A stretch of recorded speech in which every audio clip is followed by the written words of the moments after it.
Hello, happy Sunday. Welcome to the Sci-Fi Center Live. Sci-Fi Center presents the Sunday night live stream. This is basically going to be a loose wrap-up of pretty much everything we talked about throughout the week. Maybe go into a little bit more detail than we have had time when we first originally hit it on. That's about it. And then the rest is going to be open mic.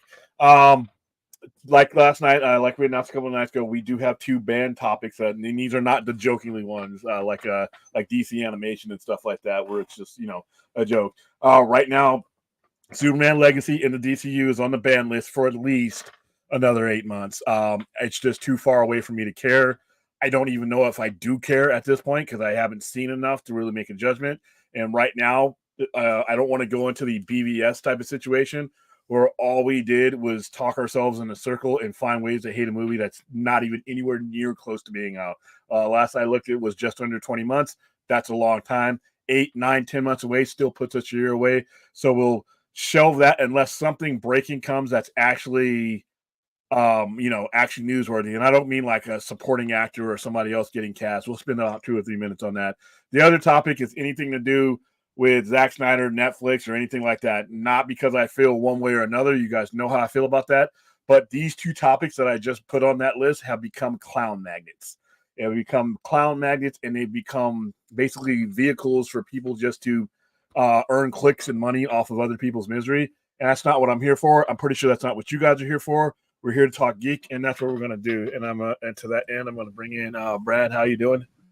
How's it going, man? I'm doing all right. So our charity here that we are running, obviously, unless you've been on another planet a couple of days, you know that we are running an event named the Rebel Moon Lifeline and Awareness event. We started it about 4 days ago. Right now, as of 10:45. In fact, let me refresh the screen because if you guys would like to donate, the link is pinned to the top of the chat.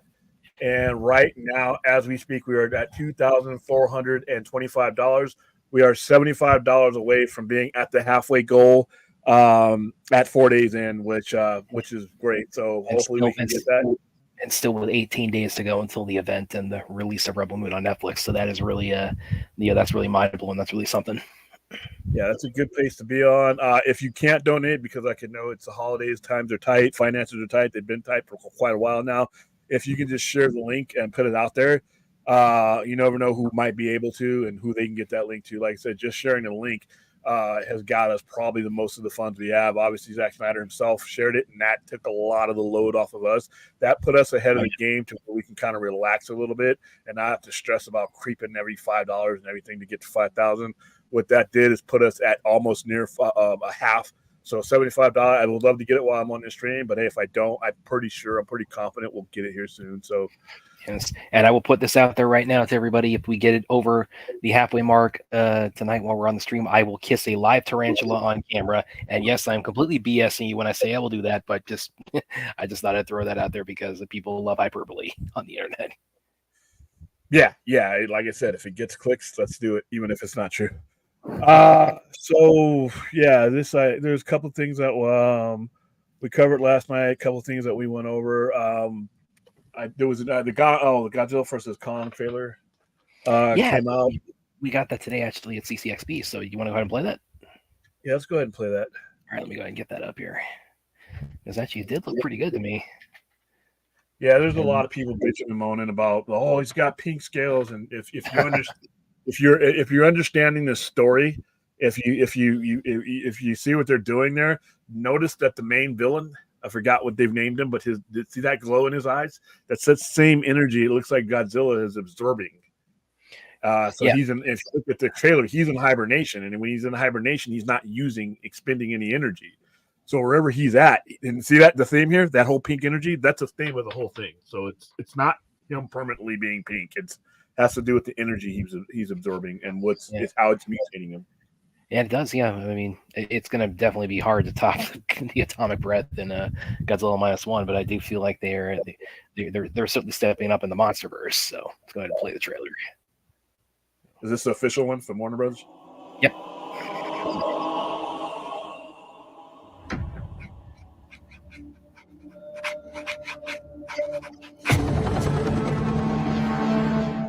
For most of human civilization,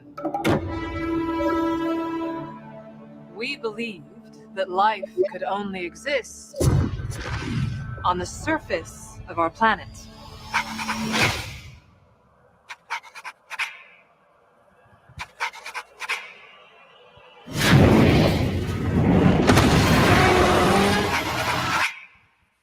What else were we wrong about? Welcome to my world. Won't you come on in? This world has more secrets than we could possibly imagine. Miracles I get. Still now and then.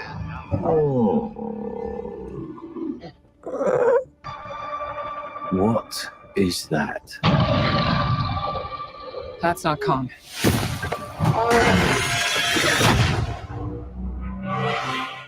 What could have done this?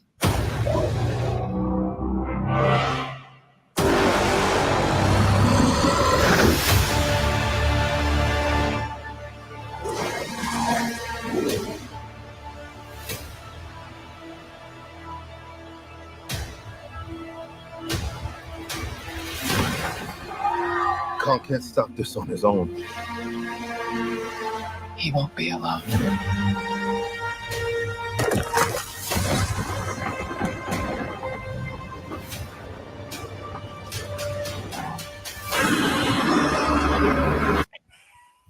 Not bad.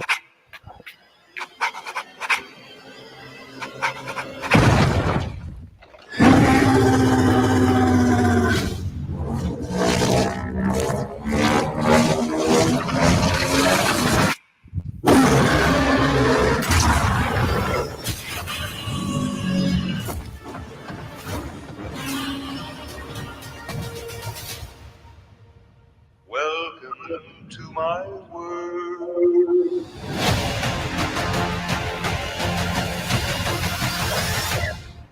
Is that a mini Kong?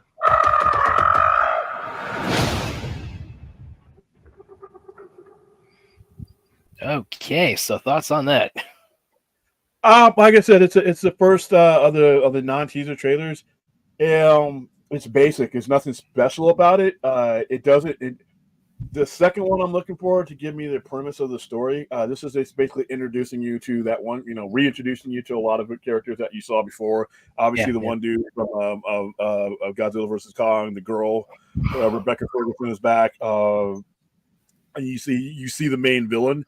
You also see that there's something about that land that they're in, that the ancestral inner core. There's something about the energy that's and it's what's happening. Of what I can tell, like I said, what I can tell is that orangutan enemy is juiced up on that energy, and it's probably making him, way more powerful than Kong and Godzilla as far as like what he can do. He seems to have like a command presence. I don't know if it makes it easier for him to control the other primates and stuff. It looked like he was leading them, or it looked like they knew who he was, and that he was. They looked at him as some type of godlike character. So, but like I said, all day long since it dropped, I heard about if this is the new Godzilla line, I'm out. I can't believe they did pink shells. I'm like, okay, pay attention. I mean, that energy is what he's absorbing, and it looks like when he's on ice there, it looks like he's been absorbing that pink energy. Whatever that energy is behind that orangutan's eyes is the same energy that Kong has temporarily absorbed. So he's going to have it for a little bit, but that doesn't mean we're going to see a pink. Woke Godzilla or whatever. I don't even know like where the what the basis of all that is. Like woke Godzilla, because he has like pink lightning now or something. Yeah, I'm like, it's part of the story.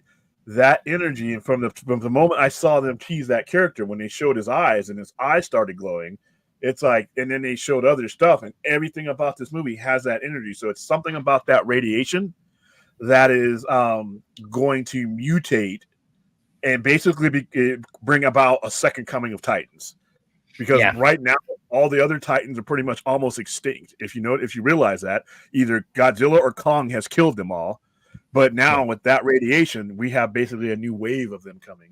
So Okay, the fourth has an interesting troll one here. The Godzilla or pink barbed radiation. I actually did see a fair amount of like a kind of jokes about that today. That's like, yeah, this is the new Barbenheimer. Godzilla's going a little pink there. Zillheimer or something like that. Yeah, that's basically what it looks like. It looks like it gives you the basic story. They showed you the threat. They showed you other Titans. They showed you, a brand new little baby Godzilla, which will probably, sell a lot of toys. Not baby Godzilla, but baby Kong. So, like I said, I thought it was cool. I wasn't expecting much out of the original trailer because we still got 2 more trailers to go. And really, when Godzilla vs. Kong was released, they did it the exact same way. That first trailer wasn't all that great, but it got you going because you saw them charging at each other, and that was the one where they showed them on the aircraft carrier. That's really all they needed to show you. And now this one's a different movie. You see, they're teaming up. You see Godzilla, him running like they're in a buddy cop movie towards the orangutan. But I think the second trailer will probably be a little bit more definitive as far as like what that radiation is, what that radiation threat is. So I thought it was cool. Yeah, I'm gonna look up the actual date because it just says 2024. I'm gonna look up the actual date for what we're gonna be seeing here. I know they did a Dune. They showed Dune posters, but they didn't show a Dune trailer, from what I understand. Yeah. Well, and of course, I mean, all the kind of that bloody handprint of their simian enemy. I'm looking forward to seeing kind of seeing the story. Oh, yeah, April 12th. That's what the April 12th. Yeah, because the original the Kong versus Godzilla was released in March. I remember that because I remember having to use that data for everybody who gave excuses for what movies did well on day and date release. Kong versus Godzilla was day and date release, and it was released before we had a COVID vaccine. That's what prompted. That's why we have this movie right now. Is the success of that movie. Yeah, during COVID times, yeah. And that the really impressive thing to me about them, how well it did, Godzilla versus Kong, the first one, was that it did what it did coming during COVID, but also doing that coming off of Godzilla King of the Monsters, which I liked a lot, but I mean that movie did not do well. I mean, it was coming off of like a pretty dip in the MonsterVerse, in terms of financially, but for them to, and it's a good thing they had Godzilla vs. Kong in the can at the time, because like how Godzilla vs. King of the Monsters underperformed, they might have gone ahead with it, otherwise, but that was good that they had that in place because they ended up paying off very well for them.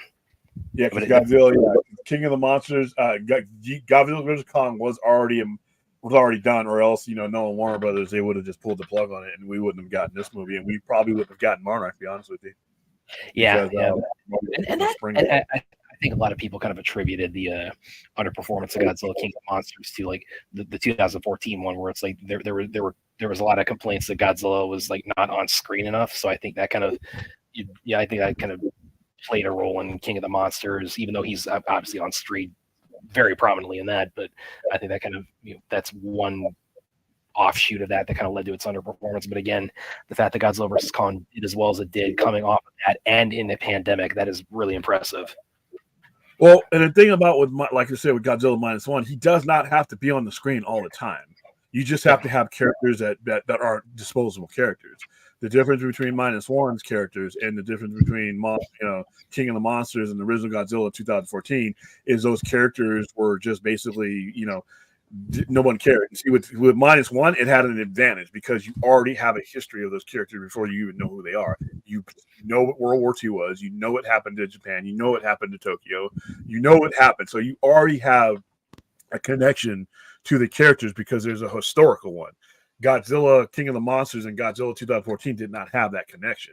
So I think that's a big advantage that -1 had. Plus, the characters were done well. But the fact that you understand, because it's been 80 years of history, that what happened. You know what happened. That Tokyo was burned to the ground. You know that there were 2 atomic bombs, right? You know that if you went to school, you know that. So now you're basically putting a name and a face. With those other characters, you had to put a name, a face, a history, an agency that nobody knew. You had to put too much in the 2 movies, where Godzilla, the history books did it for you. So yeah. All right, well, I've got to pink. Hal Jordan, he is pink because of the energy that is probably the main a main storyline in this movie.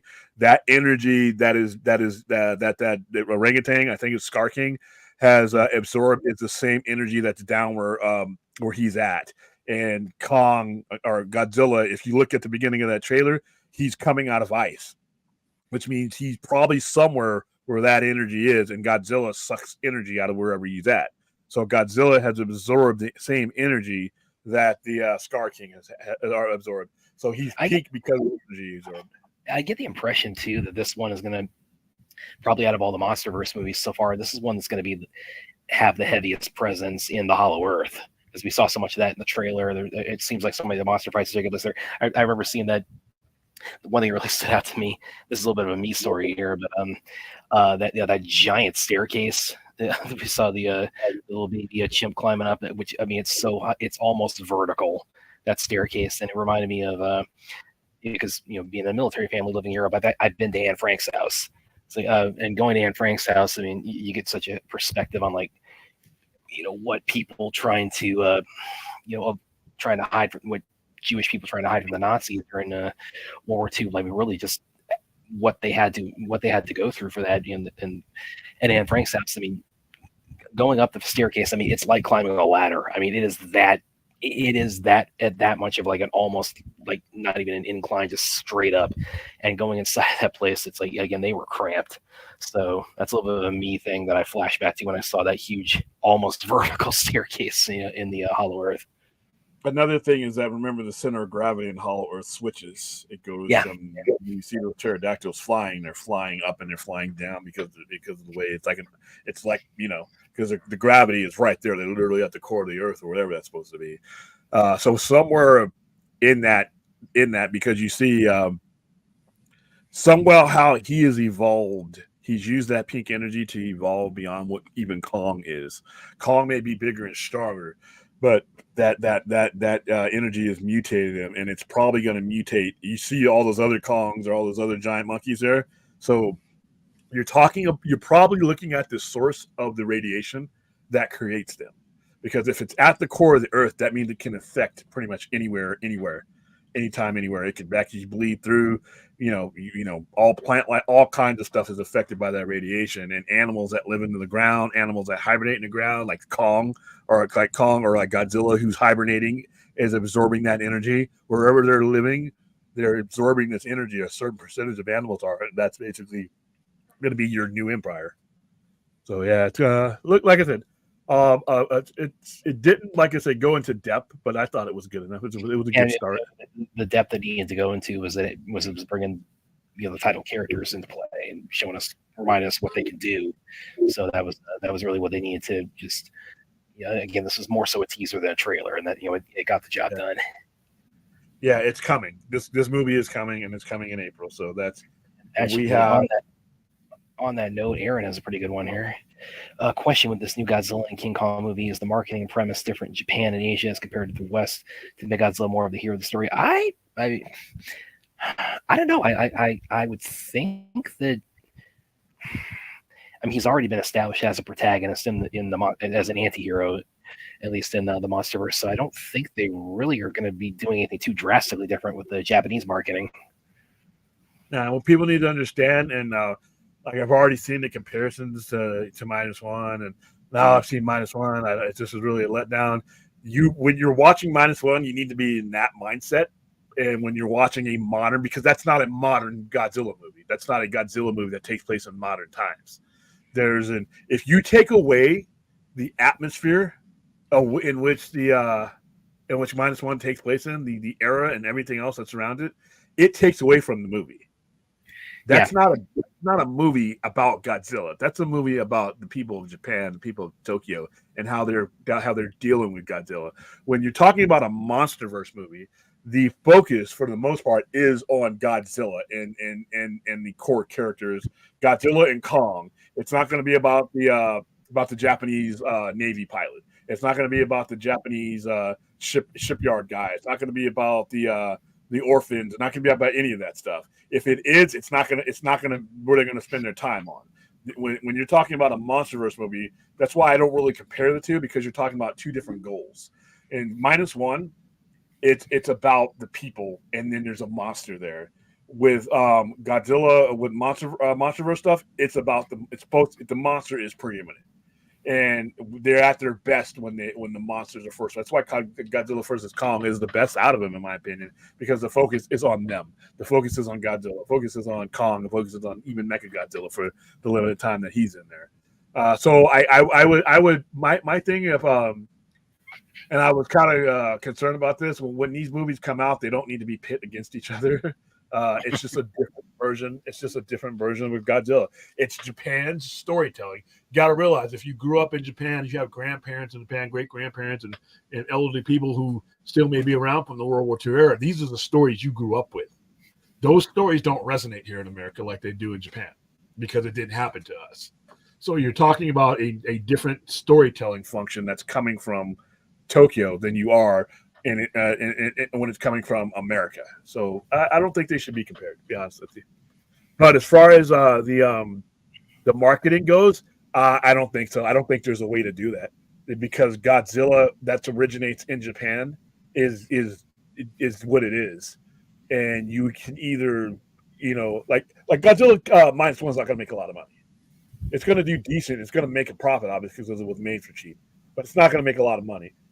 Godzilla X Kong is going to make like triple the amount, in my opinion, that this movie did because it relates to us already. You're always going to have that segment of people in Japan that are always going to hold the Toho movies near and dear. So I don't know if there's any amount of marketing that you could ever do. They might still watch this because it's Godzilla, but they're always going to prefer because they live there. That's the storytelling that they're used to. So. Yeah. By the way, I was love with the original King Kong versus Godzilla. There's that kind of enduring myth that they had the two endings. They had the American ending where Kong won and the Japan, which that's not true, by the way. But but that I remember reading that little bit of folklore when I was a kid and wanting to see the Japanese one and being kind of like, oh, I'm realizing that's not that's just that's an old wives' tale, or that was a little bit of like pre-internet, kind of bogus information circulating. Is that Ruth? Fourth, I can't wait to see the Godzilla minus one. Looks amazing. Watch it. I think Fourth said, maybe tomorrow. I just watch it. Yeah, so they'll be both. Once you both finally see minus one, you're gonna hopefully see the kind of what all the enthusiasm we've had and so many other people had about it because it isn't.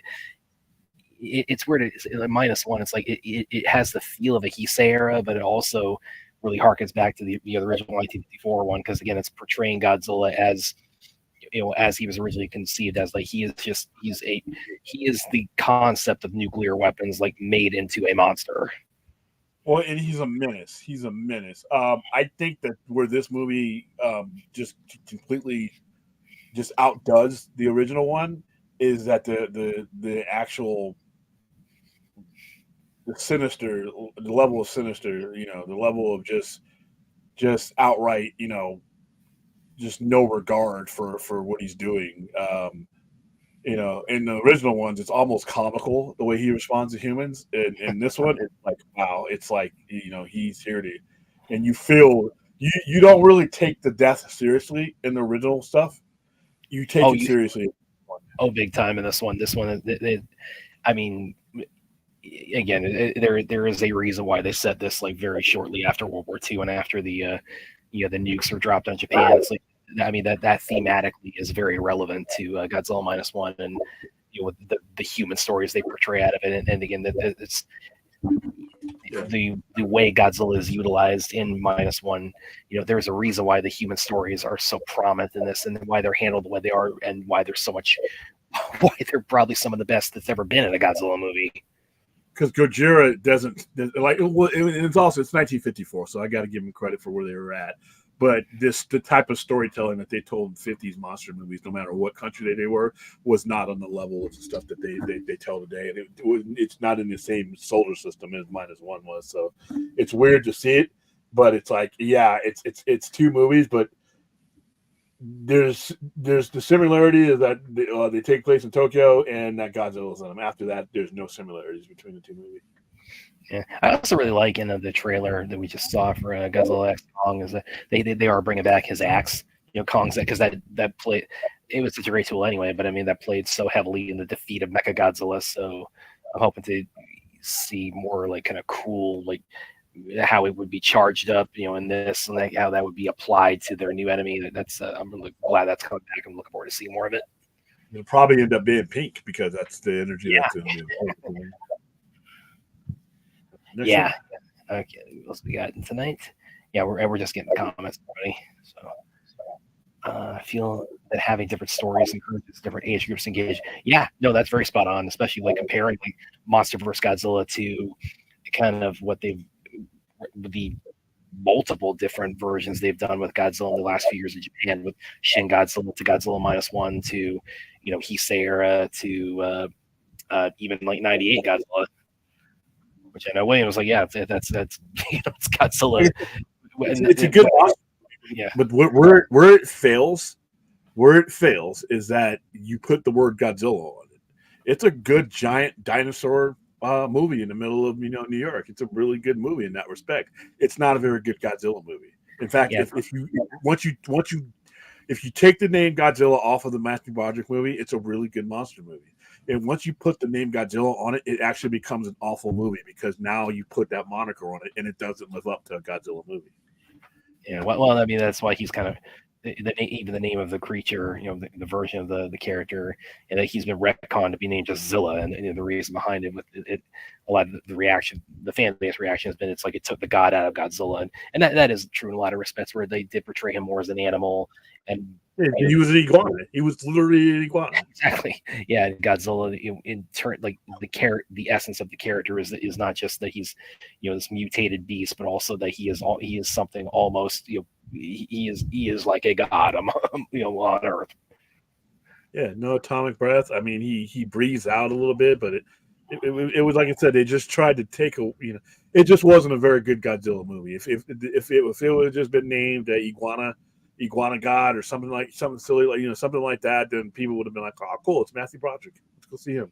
But because you put Godzilla on a movie and then you made it nothing like Godzilla, then it just was a turnoff, and that's what continues to hurt that movie. But all the other versions, like I don't like watching Shin Godzilla. I said that last night. I just think it's a gross looking version of it. I can't really enjoy the story because I'm looking at that and just wanting to throw up. But all the other stuff in the 80s, I thought the stuff in the 80s was awful. I actually thought Godzilla 84 is even as a 10-year-old, I thought Godzilla 84 was awful. That was my entry. Godzilla was my first Godzilla. Was Godzilla 85? Yeah. Yeah, my dad took me to see that movie, and I'm like, wow, because he liked Raymond Burr because of Perry Mason, and I remember that movie sucking, and then like 10 years later in my 20s, because sometimes things change as you watch a movie a couple times. No, the movie still sucks. It wasn't good. And then, like I said, I'd pretty much given up on the character Godzilla. I mean, there was all kinds of stuff throughout the 2000s. None of the stuff in the 2000s interests me at all. And like I said, I really didn't get back into Godzilla until 2014, as far as like really being interested in actually caring what he was. And I love the design of the new one. It was just cool. And then King of the Monsters came out. You got other ones in there, but once again, it was just the storyline wasn't structured to be supported by the monsters in the movie. It was more about the humans that I didn't care about. And then they nailed it in Godzilla vs. Kong. As far as I'm concerned, that's everything it needed to be. This version of Godzilla. Now we have an infrastructure with Monarch that actually adds to it, which is even better. So, but like I said, at the same time, I can flip my brain over and then have a ball with -1, and not when I'm watching -1, I'm not thinking about the MonsterVerse. And when I'm watching the MonsterVerse, I'm not thinking about -1. So I think that's the best way to go. There was this one. I wish I could find this on YouTube. Probably can't if I just type the right sequence of words on it. There was one that was comparing like the heights of the different versions of Godzilla. I remember and this. I can't believe that. I didn't realize this until I saw that one. It was like 98. He was only like 170 feet tall. I mean, that was really kind of good. I mean, like standard Godzilla height is about 300 feet. So they did kind of. He's very destructive, but they did kind of they took him down a peg as far as height and size. And for mine, he's actually pretty. He's still big, but -1. He's got to be 1,000 feet tall. Yeah, and then you have the I mean, the monster the one. spines on his back alone are like 100 feet at their peak. Yeah, they've changed the size of the MonsterVerse one to fit whatever, you know. So I don't know how big this one is. Also, I don't know how big Kong. I know Kong is considerably smaller than the MonsterVerse Godzilla. So, but like I said, when you see him in Tokyo or when you see him in Hong Kong, you see those buildings, and Godzilla's head is like right there. He's massively big, and when he goes into the water, you see him going in. Like at the end of the original Godzilla in 2014, it's literally he's huge. His head is above the skyscrapers. So Yeah. So there's never been really a consistency there, but I think it's just cool. It's a giant. What you were saying also a minute ago about 85, which like that is like again that was my gateway drug to Godzilla, because I was talking with a friend the other day about like what like other monsters or elements from like past ones we might want to see brought into the MonsterVerse. And a couple things we settled on, well, we thought the Super X might be kind of cool to bring into the MonsterVerse, because that was a, if anybody hasn't seen 85, that's the kind of the military top secret aircraft they create to defeat Godzilla, and of course it goes about as well as you would expect. But I did think that was pretty cool. And then also as far as like other kaiju who haven't gotten as much love or had any big comebacks, I've always wanted to see Biollante again. The Biollante was a really kind of different kaiju that Godzilla took on. Like Smoke Monster. I guess you could probably put those guys in there. I mean, obviously we got Rodan, we got the big ones. We got we got the big ones. Gamera, I think Gamera should be next. Yeah, we talked about him, and of course we kind of agreed that they're probably going to they want to save Destroya for much later on, as maybe like kind of the final boss. Is like their end game kind of boss. Yeah, if they get that far, who knows? Who knows if they'll ever have them too? That's there's no guarantee with all these, because like I said, there's they may want to create brand new ones too. They got the big ones though, because Destroya, when you talk about Godzilla to like the average person, there's a couple ones that come up, and it's usually Mothra. We got Mothra. Yeah. Rodan and Ghidra. Those are like the three that come up. If you ask people to start going like beyond those, they're going to be like, oh. Mecha Godzilla would be one of the first ones. Mecha Godzilla would be like the first one that you're stretching. Mecha Godzilla would be one of the ones that you actually reach into and be like, and those ones.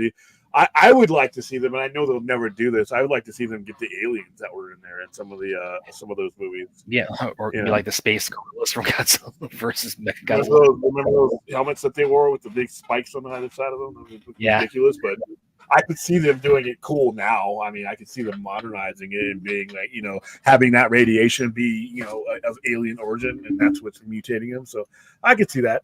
I can see like those cockroaches from Godzilla versus Gigan. They like put on like the because that's basically Men in Black, 23 years earlier or whatever it was, but now you were like contemporary effects. Maybe you kind of you show that up a little bit. By the way, everybody, it's like the original King Kong versus Godzilla. What Wayne was talking about a minute ago, or not liking 85 originally, and then coming back to it as an adult and saying, "Nah, it hasn't aged for me." Well.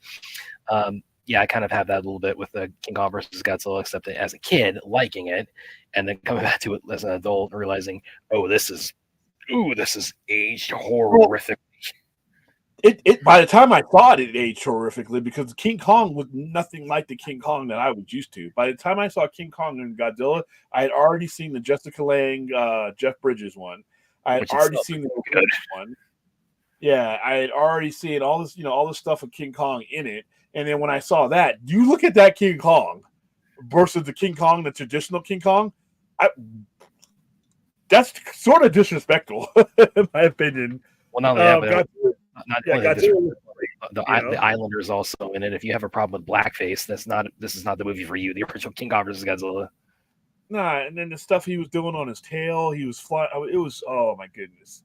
But that's what Godzilla was to them. See, now Godzilla to them at the end of in 1954 wasn't a social experiment. They were seriously just trying to have fun. They understood the threat. They were using the threat of nuclear everything. But if you looked at the Godzilla movies as they carried on, the ones by Toho, they became more lighthearted, and you started seeing like I said, Godzuki or whatever that thing was. That was his son. That was blowing smoke rings. Was it? Minya. So yeah, they weren't trying to be what -1 was. That's the difference now. -1 is looking back at World War II in retrospect, and they're taking it from a different angle. You weren't talking a lot about World War II, and you know, in the original 60s, 70s. I mean, they made Godzilla into a superhero basically, and then then Heisei era. That's when he kind of became much more. He returned as an antagonist that kind of transitioned into an anti-hero, and that's really what they brought him back to with the MonsterVerse. And then, but then with -1, yeah, he's just back to being just a force of nature, just completely just no regard for the humans that are scurrying around under his feet. He's there. He's pissed off. He is in town to just trash everything in sight. Yeah, and then you had Skull Island, so I enjoyed this. All right, Troga, what's up, William and Brad? Just watching Godzilla Kong look really stupid but fun. Yeah, and it's like I think that's what I mean, it's matching the tone, I think, for what the first Godzilla versus Kong did. So, yeah, I think it's doing its job so far. Yeah, it's an over-the-top movie. It's a giant lizard and a giant monkey. So we understand where we're coming from here. So, all right, next one. All right, we got fun here. William, with the movie has to be mostly Kong and sprinkles of Godzilla here and there. Do you think that we'll see? I don't think it's going to be mostly. It's going to just be sprinkles of Godzilla. I think this is much more so than Godzilla versus Kong, where that's like they begin as rivals and they team up at the end. This is like, I mean, it's positioning them as like the dynamic duo of kaiju.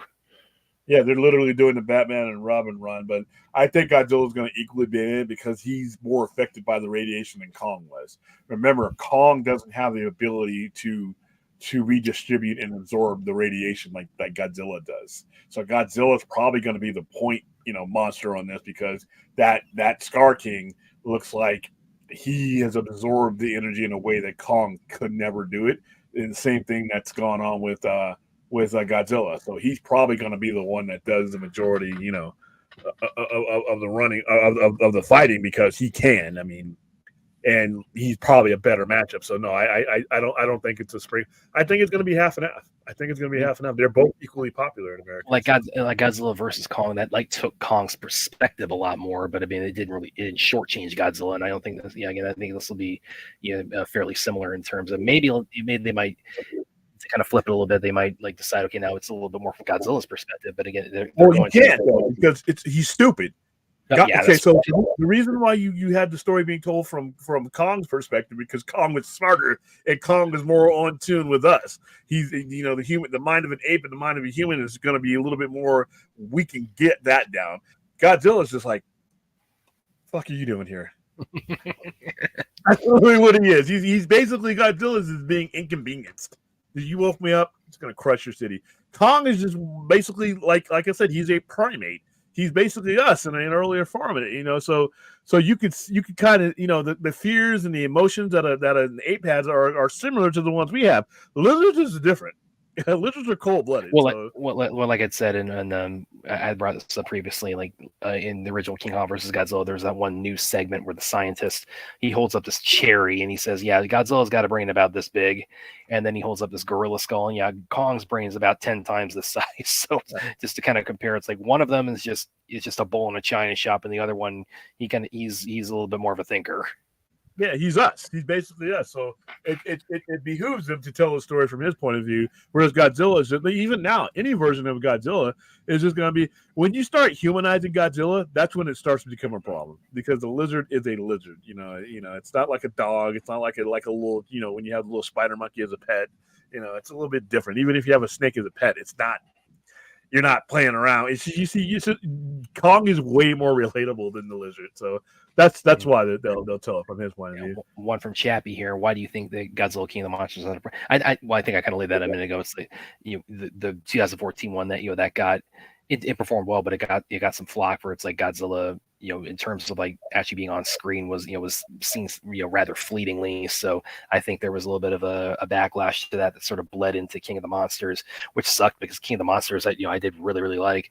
And of course he's very prominent in it, but obviously they were able to recover from that by the time of Godzilla versus Kong. That's the main thing I would forget that too. Yeah, it had Kong in it. Yeah, Godzilla in 2014 had been a played out franchise. It had been done a lot, and not all of them had been very good. In fact, probably half the stuff from 1954 to 2014 wasn't very good. And at some point, you kind of, if you're not keeping things lively and interesting, people just lose. They know of Godzilla, but they're not connected to Godzilla. They just don't care. Oh, new Godzilla movie, who cares? Now, once you put Godzilla versus Kong, you're putting conflict. You're putting an iconic conflict together. So I think that if you would have just done another Godzilla movie, I think it would have flopped. I think if you'd have just done a trilogy of Godzilla, Godzilla King of the Monsters, and Godzilla whatever, but I think that third one would have lost money. But because the way they did it, and they built up Skull Island, that when they brought those two together, it was like a prize fight. There's your interest. There just wasn't. I just think in 2014, I remember promoting both King of the Monsters and 2014. It just, the hardcore Godzilla fans were always going to be into it. But in order for that kind of movie to make the money that you really think a movie like that you'd want to make, the general audience has to be in on it. And the general audience is just, Godzilla had drifted into the whole folklore thing. It just wasn't taken seriously. But when you did, Skull Island was actually better than any of the Godzilla movies prior. Skull Island being a better movie and being, Samuel L. Jackson, Brie Larson, Tom Hiddleston, having all those people in it and it being what it was helped Godzilla versus Kong be what it was. But what was in Skull Island, the type of writing and the type of character development that they did was not in the Godzilla movies. So yeah, it's just people were tired. Another Godzilla movie, and it was basically the same old thing, basically as it was before. But it was just with our versions, it just with people we don't care about. Skull Island, you cared about the people. Even if you wanted to smack the shit out of them, you cared about them, at least to that point. Samuel L. Jackson was a piece of crap, man.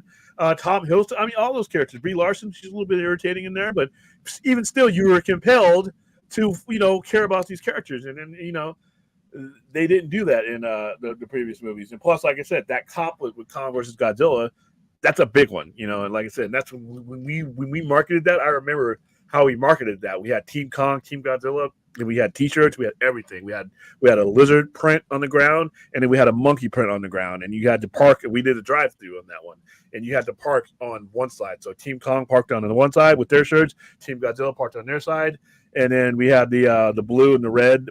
Or the green red, and it was like a big giant lizard footprint right where in the front where they parked. And we, like I said, I got pictures of it on our site, but the conflict is what they sold, and it was just nothing to sell in 2014, nothing to sell in 2019. But there you go. Now we got it. We seem to got it down, Let's see what else we got in the chat tonight. Here's from Aaron. I would love to see Mothra in the next Godzilla and King Kong. We've always had a soft spot for. Wait, Mothra was in King of the Monsters. Actually, made a heroic sacrifice for Godzilla. But yeah, it was kind of was bullshit because if you know the character of Mothra, you kind of like, oh, well, that's anticlimactic. You died.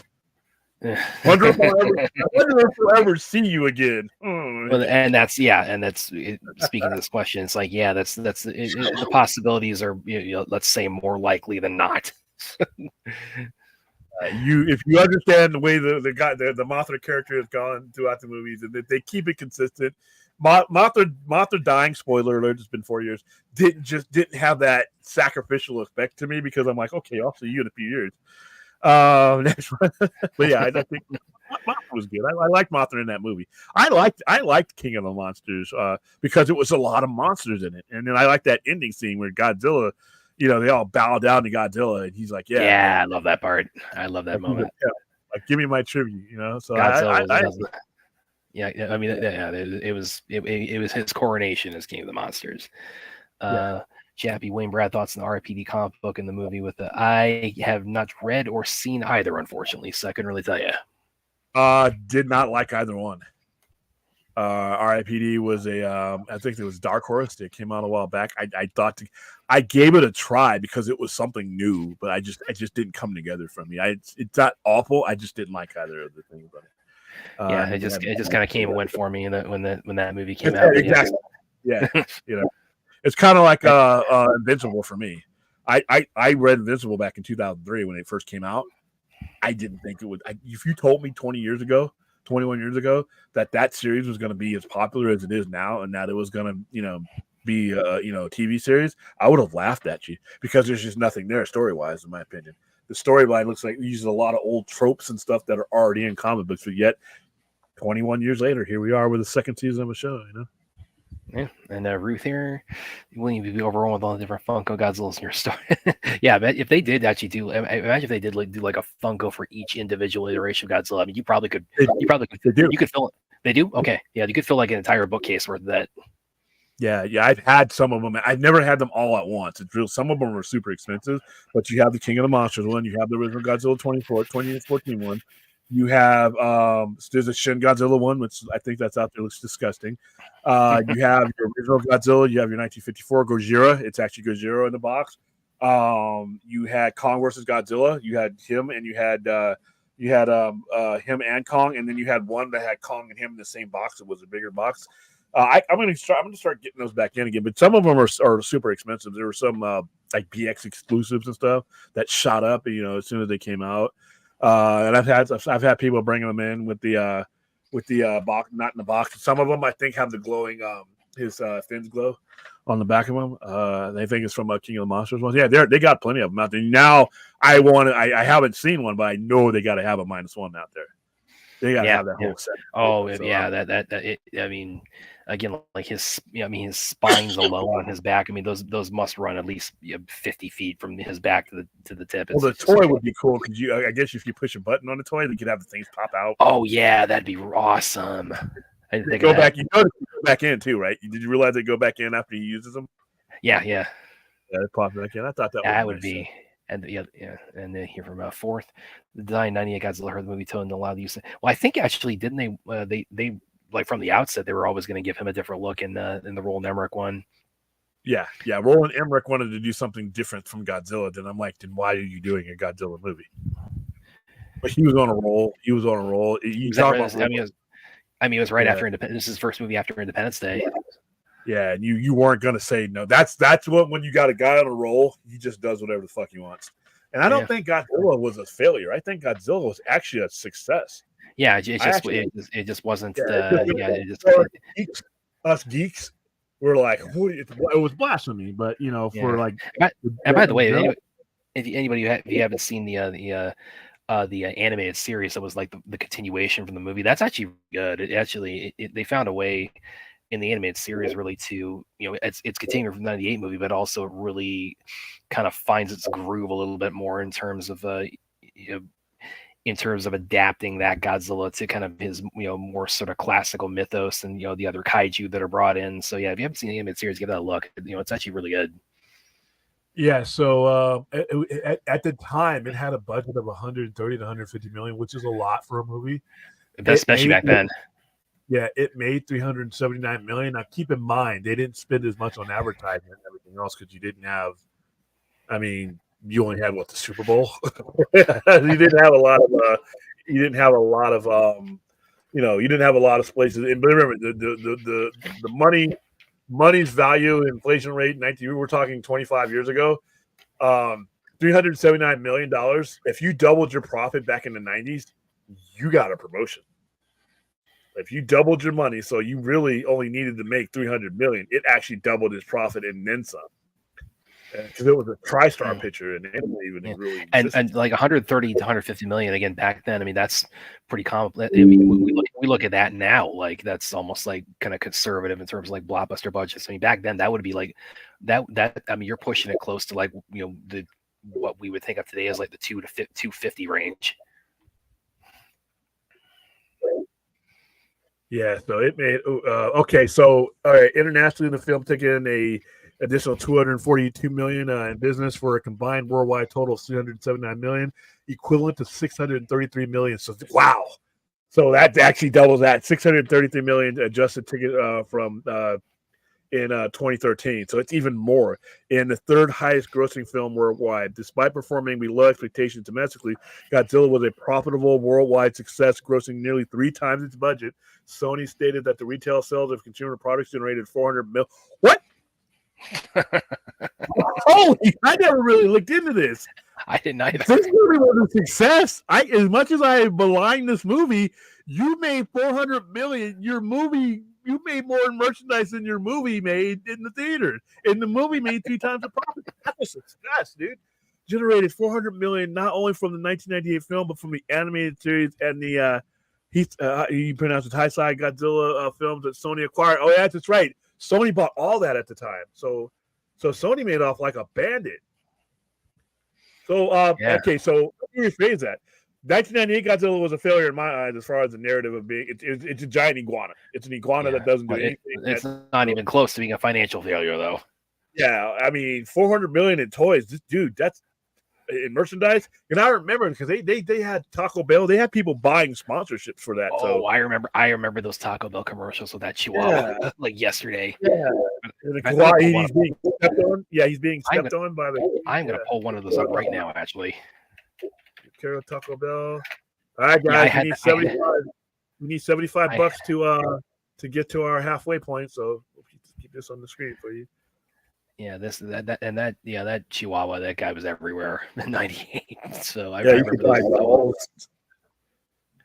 Yeah, but does Roland Emmerich want to stir the world? Something I'm pretty sure he does. Yeah, because Independence Day, Godzilla. What else has he done? Day After Tomorrow, 2012. It's like, he's very enamored with disaster movies. Let's see, Noah's Ark Principle. Oh, there we go. So he did Independence Day, Stargate, which is one of his better movies. Universal Soldier, which isn't. Patriot. Wow, he did the Patriot. That's not a Roman. 2000 BC, 2012, Anonymous, The White House Down. That's Stonewall. Independence Day Resurgence, which was a fucking horrible. Oh movie. Yeah, that was not the follow up we were waiting for that one. I waited. I saw that movie. I saw the original in the theater, and then I saw that. I was so disappointed because I'd always been. And it also scared me about Blade Runner 2049. I'm like, I waited 20 years for an Independence Day sequel, and it was awful. I've waited some 30 some odd years for a Blade Runner series, and it came out the next year, and I was like, oh my God, this is how you do it. And Moonfall, which is one of the worst movies of all time. So, yeah. Oh God. Okay.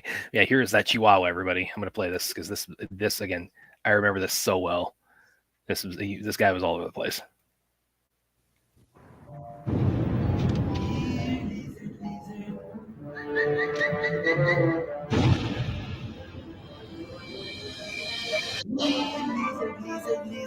Godzilla's hiding, and it's up to you to find him. Just buy a medium or larger drink. If you find Godzilla, use your decoder to reveal what you've won.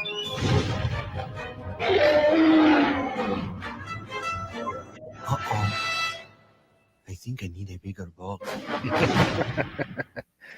I love that little Chihuahua.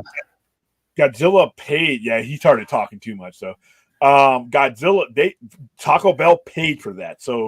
So yeah, that movie made money hand over fist. Like I see, when you think about it, and like the actual movie itself, it kind of, like I said, it's a good giant lizard dinosaur movie, but it just wasn't a good Godzilla movie. But holy mackerel, I never did a deep dive on its actual financial haul.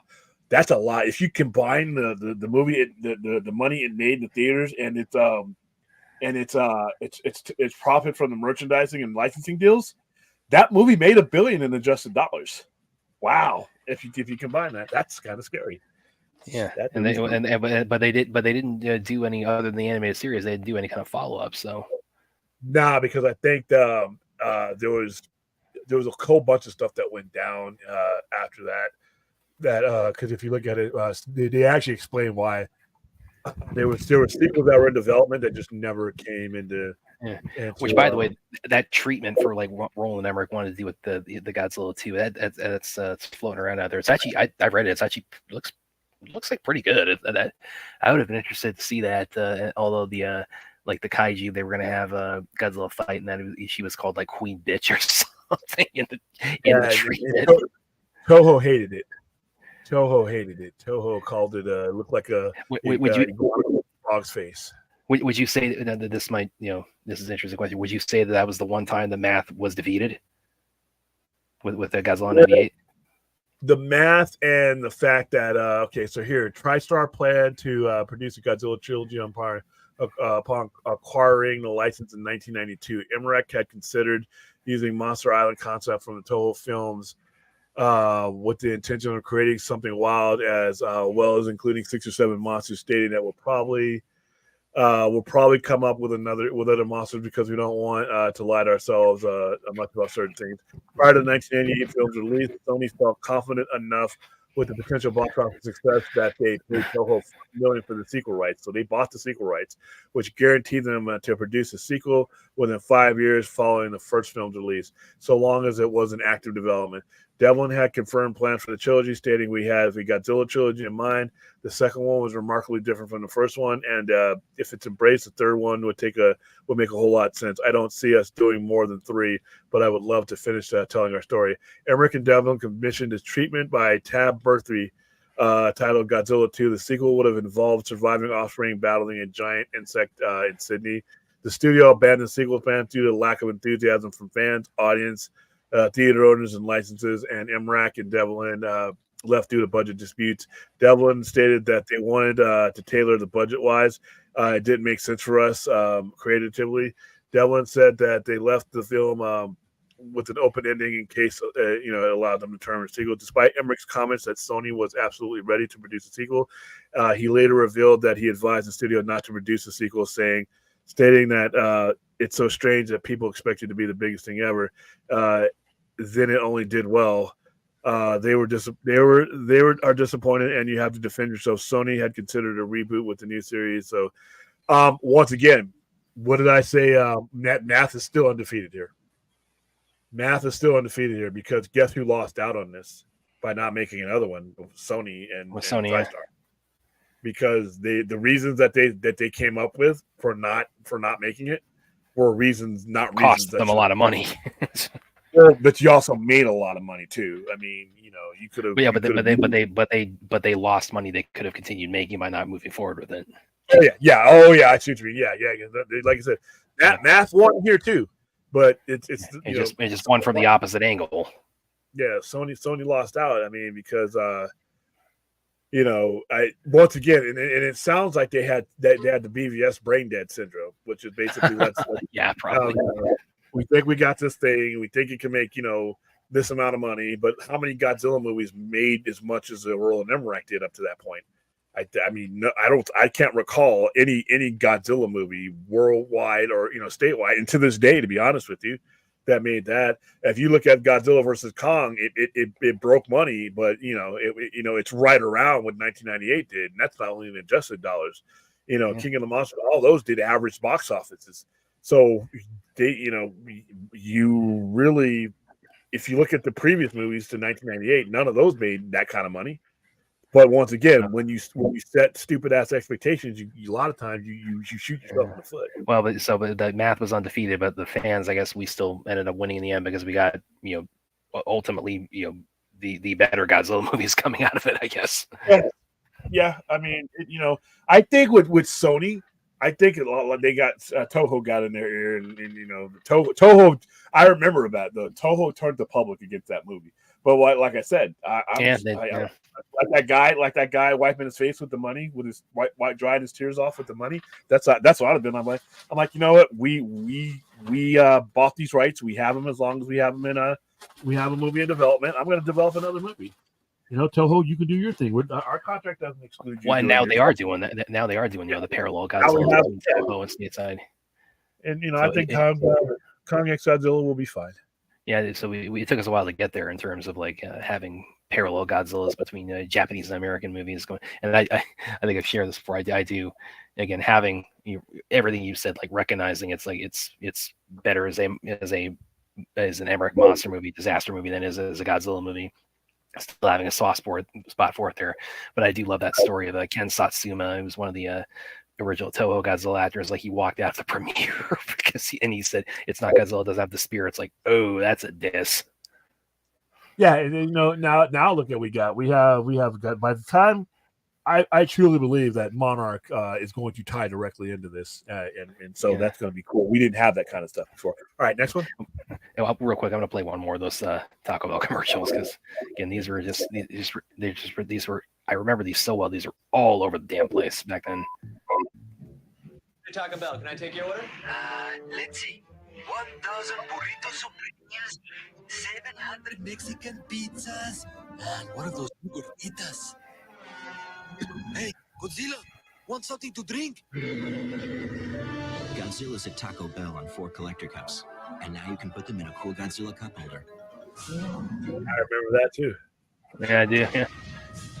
Get them while supplies last. Taco Bell, CBS. Yeah, that dude, that damn thing was everywhere. They were selling little toys. You could buy them, and you could squeeze his ear, and he would do all of his. Kill Taco Yeah. Bell. Yeah, I remember that guy. I think I still got him lying around somewhere. And really to address Droga's comment right here.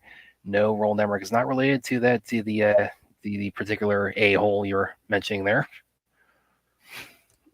I don't think he is. Nah. He is actually related to Noah Emmerich, who's remember him best from the Truman Show. It's like Jim Carrey's best friend, the Truman Show. But let's see what else we got. Comments. My mom bought me the Godzilla sound slippers for me when I was a kid in '98. I don't think I remember those. Like I had a lot of the action figures. Actually, I got to pull this one up too. That fourth, because it's. Yeah, Godzilla '98 wins Will Smith, not Ferris Bueller. I can't argue with its success though. I mean, Will Smith. Yeah, I mean, Will Smith was pretty big at the time, but I don't know if he would have in that movie. Yeah, the actual viral marketing for Godzilla '98 was good. Yeah, no, yeah, they had a pretty awesome marketing campaign for it. They like I said, they had people paying them. Taco Bell paid them to do that ad, to be associated with that. So that's It's good burger restaurant. Next question. Good burgers on the ban list. Okay. Let me see. Dennis the Menace here. Godzilla vs. Kong was a pandemic release. Most of us saw it on Max. I saw it theatrically, and a lot of people did. Going by the box office results. Yeah, I promoted it, so I saw it on HBO Max, and I gave away a lot of tickets for that too. We had a screening, and we had Fandango tickets. Man, they really pushed that movie. They over pushed the movie because it was probably one of the most important movies in quite a while because it was the first big release coming into the pandemic. So we got a lot of stuff. I really enjoyed it. Yeah, and I, like one thing one kind of comment I've always had on the success it had to is box office wise was that again with the preceding year, it's like what could be more cathartic than watching the lizard and the chimp beating the shit out of each other for 2 hours. Yeah, after everything we'd all collectively gone through. Yeah, and like I said, it was a big deal, and I'm glad they made it before. I'm glad the King of the Monsters didn't cost us Godzilla vs. Kong. Yeah, I am too. Let me see what Daniel has one here. Why do you guys think disaster movies went by the wayside? These two, they were you see all over the place, and a lot of them from Emmerich. This might be a little bit singular. Yeah. I think this might be attributing it maybe more to a singular thing than I think you normally would. But with Emmerich kind of being like the guy who tends to sort of lead the pack on disaster movies, when he made 2012 in 2009, which of course we all know what that was kind of the disaster, the conspiracy theories that was playing off of, and then we get to 2012 and nothing bad happened. I think maybe that kind of played a role in like disaster movies sort of getting played out. Yeah, I think COVID is like 90% of why you don't see these anymore. Or if you see them, they're completely goofy, like Don't Look Up or Moonfall, which is an awful movie. But we just don't want to be in that place right now. We want to go to the movies and be taken away from things, worldwide, global cataclysms, and we live through one right now. We just don't want to revisit that. That's why you don't see too many movies about diseases and things like that. How many Andromeda strains have you seen in the last couple of years? Well, I do remember though, like back when when COVID was, when we were all locked up, in 2012, there were reports of things like like Outbreak in 2012, and like they were doing well on streaming, but that didn't lead to like a resurgence of them theatrically. So I'm kind of wondering like what's the disparity there, like why in the midst of a pandemic, I guess like it was on people's mind and maybe it was subliminal, it was subconsciously on your mind, so you kind of gravitated, and then Netflix didn't help by like putting it in the forefront in their order of movies that they recommended to you. I mean, they were literally recommending you. they're recommending, you got things recommending people to, look at The Stand. I'm like, maybe you might like The Stand miniseries. I'm like, a super flu killing most of the population in the middle of a pandemic I'm actually living through. Nah, I'll pass on that one. Oh, and by the way, Droga, why do people think the year 2012 was going to? Because there was the whole thing with the Mayan calendar was ending on December 2012, and like there was a lot of people like read into that so much that there was one way it was interpreted as like it's the end of like an age, and we're like heading into a new one. Is the way a lot of it was kind of like the scholarly way that was read. No, do not scholarly. No, Okay. no. Here's the thing: if you were a scholar,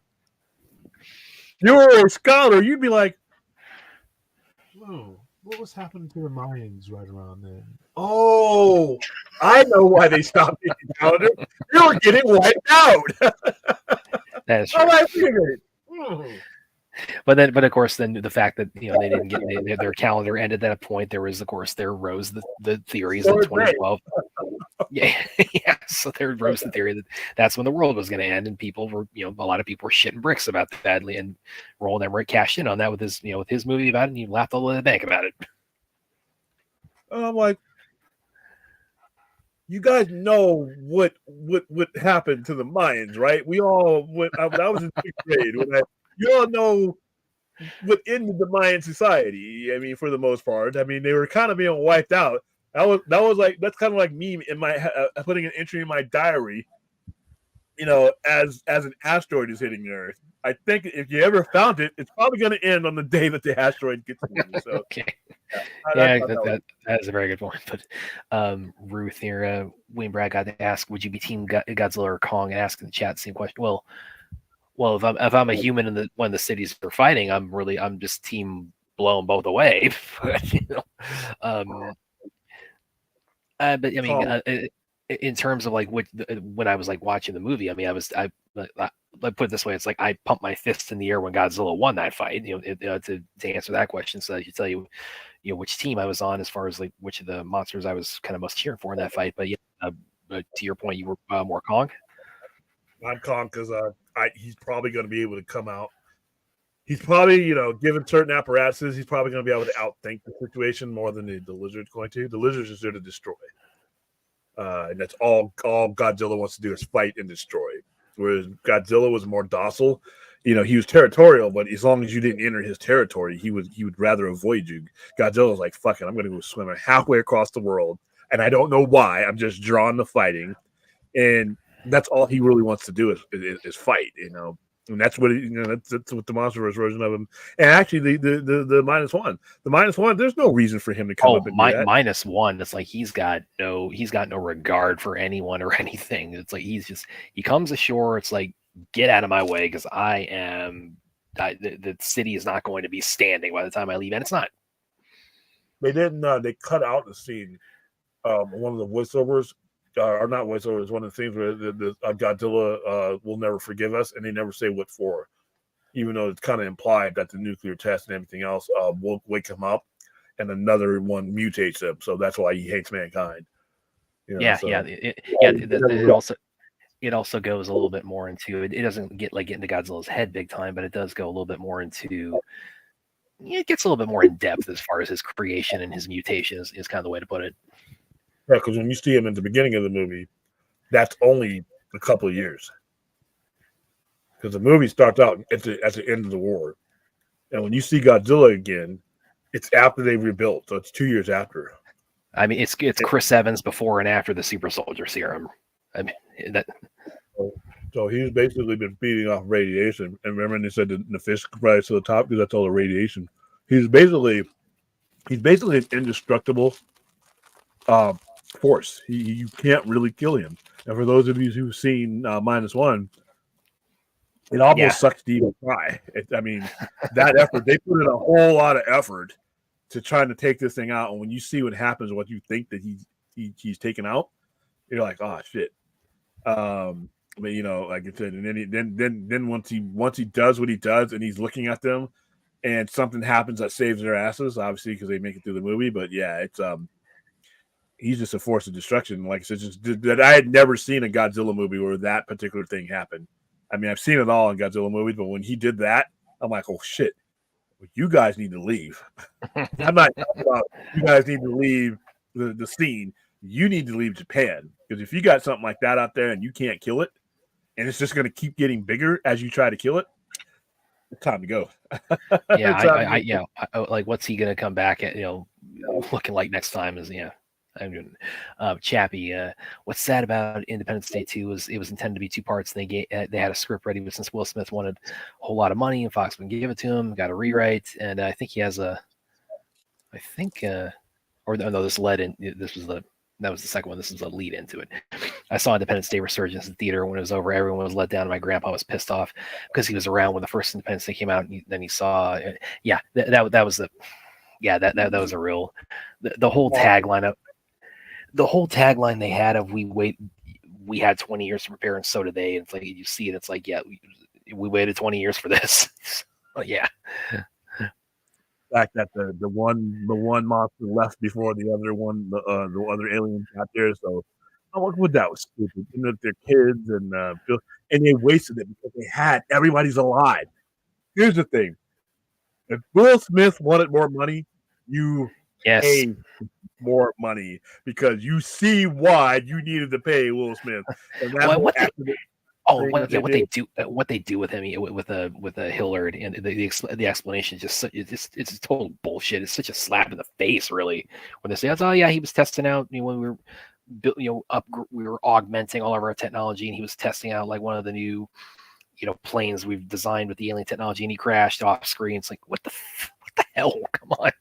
Like, if I ever wanted to bring him back, the fact that happened that way, you could, but I would have to retcon Resurgence. Resurgence was one of the worst movies I've ever seen. Yeah, well, Aaron agrees. It was, and like I said, Independence Day was such an awesome movie. It's bullshit, but you have to suspend your release. That's fine. Resurgence, you gotta suspend common sense, and it's basically your favor for good storytelling. It was awful on every level. On every level. That whole thing with the thing, the ship just clawed the planet. I'm like, okay. Yeah. Yeah. Well, I remember like when it was coming out, it's like I could tell this was dead on arrival, because looking back on the original, the original Independence Day, that movie was summer '96. It was like that. It was that dominant. And I think at the time it was like the second biggest movie ever made. It was the marketing campaign. Yeah, remember? Yeah, it was crazy. It was so crazy. Yeah. That's all they had to show was just the White House getting blown up by this alien ship, and it's like they had us all in. It's like, and they didn't even have to get into like the whole death ray, engulfing every city. So yeah, it's saw that. Yeah. So if I ever wake up and see some shit like that in the sky. And that's another example of a disaster movie that actually does have really compelling characters. Like the relationship of Goldblum and his father. They brought him back. They were all there. Judd Hirsch is like 2,000 years old. He was there. Bill Pullman was there. Everybody was there. You could have. Everybody was alive. Will Smith did not age during that entire time. Yeah. Will Smith did not age, and you bought back this. You pay him. Give him the money. Give him the money, because that ruined a sequel to that movie. Dude, there was so much story to be told, like the second wave of them coming, and them preparing for it, and all kinds of stuff. You had the entire cast. You literally had the entire cast. Everybody came back. They came back for a bad movie. Oh my goodness! I remember walking out of that. I'm like, this was pure trash. Yeah, it's and the first one I have, and Ruth agrees. Yeah, it was awful. The first one I have on every 4th of July. I have the first Independence Day on every 4th of July without fail. It's so his Bill Pullman's speech was so corny, but it fit. It's so and he is the best movie president ever. Thomas Whitmore, the best movie president ever, bar none, full stop. I would vote for that guy in a heartbeat. Even though the Secret Service would have injected him with something before you let him get in there. When he Yeah. tries to get the plane. Yeah. Yeah, they would have been like, yeah, you're okay, sir. We're Mr. President. We're on board. Just go ahead and drink this before you get up. Don't worry. Get him out of here. Yeah, it was such an awful movie. But next one, no, that's bad. Independence Day Resurgence. Well, yeah, like I said, Thomas Whitmore, my estimation, the best movie president ever. Now, I do have a slight caveat. Like when you ask me, like my question for like the most badass movie president ever. Gary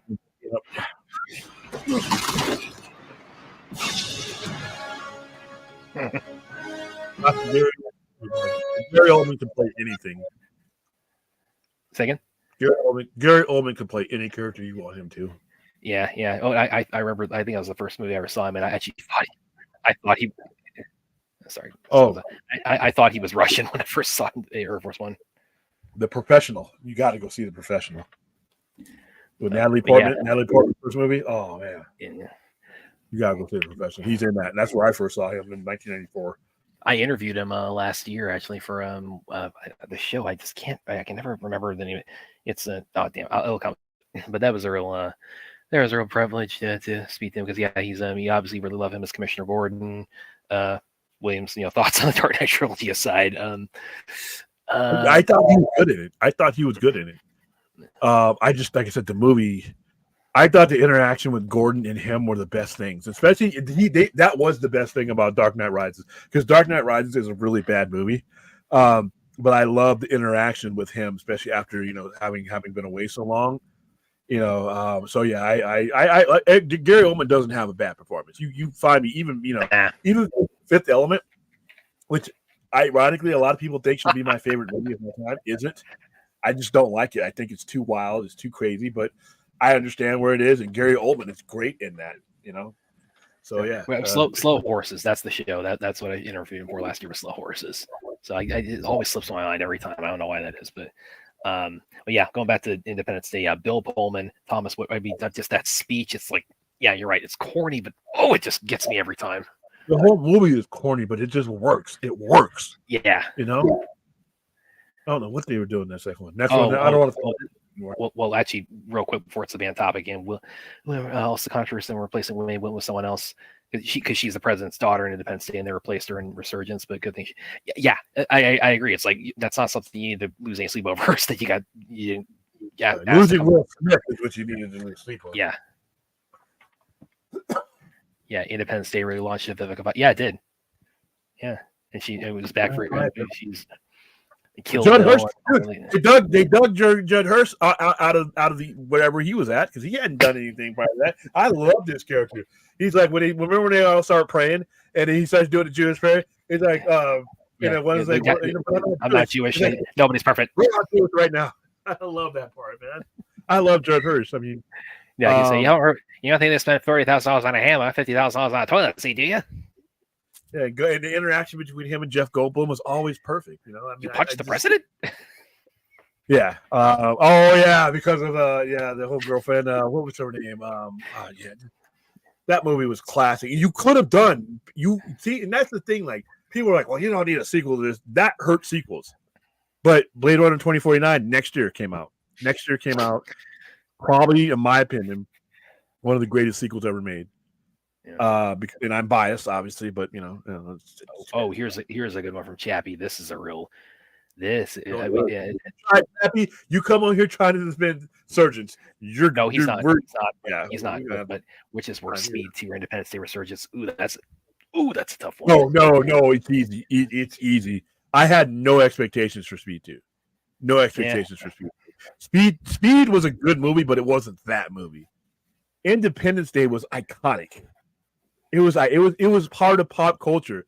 That the ad campaign for Independence Day was pop culture all by itself. You never even saw you saw nothing.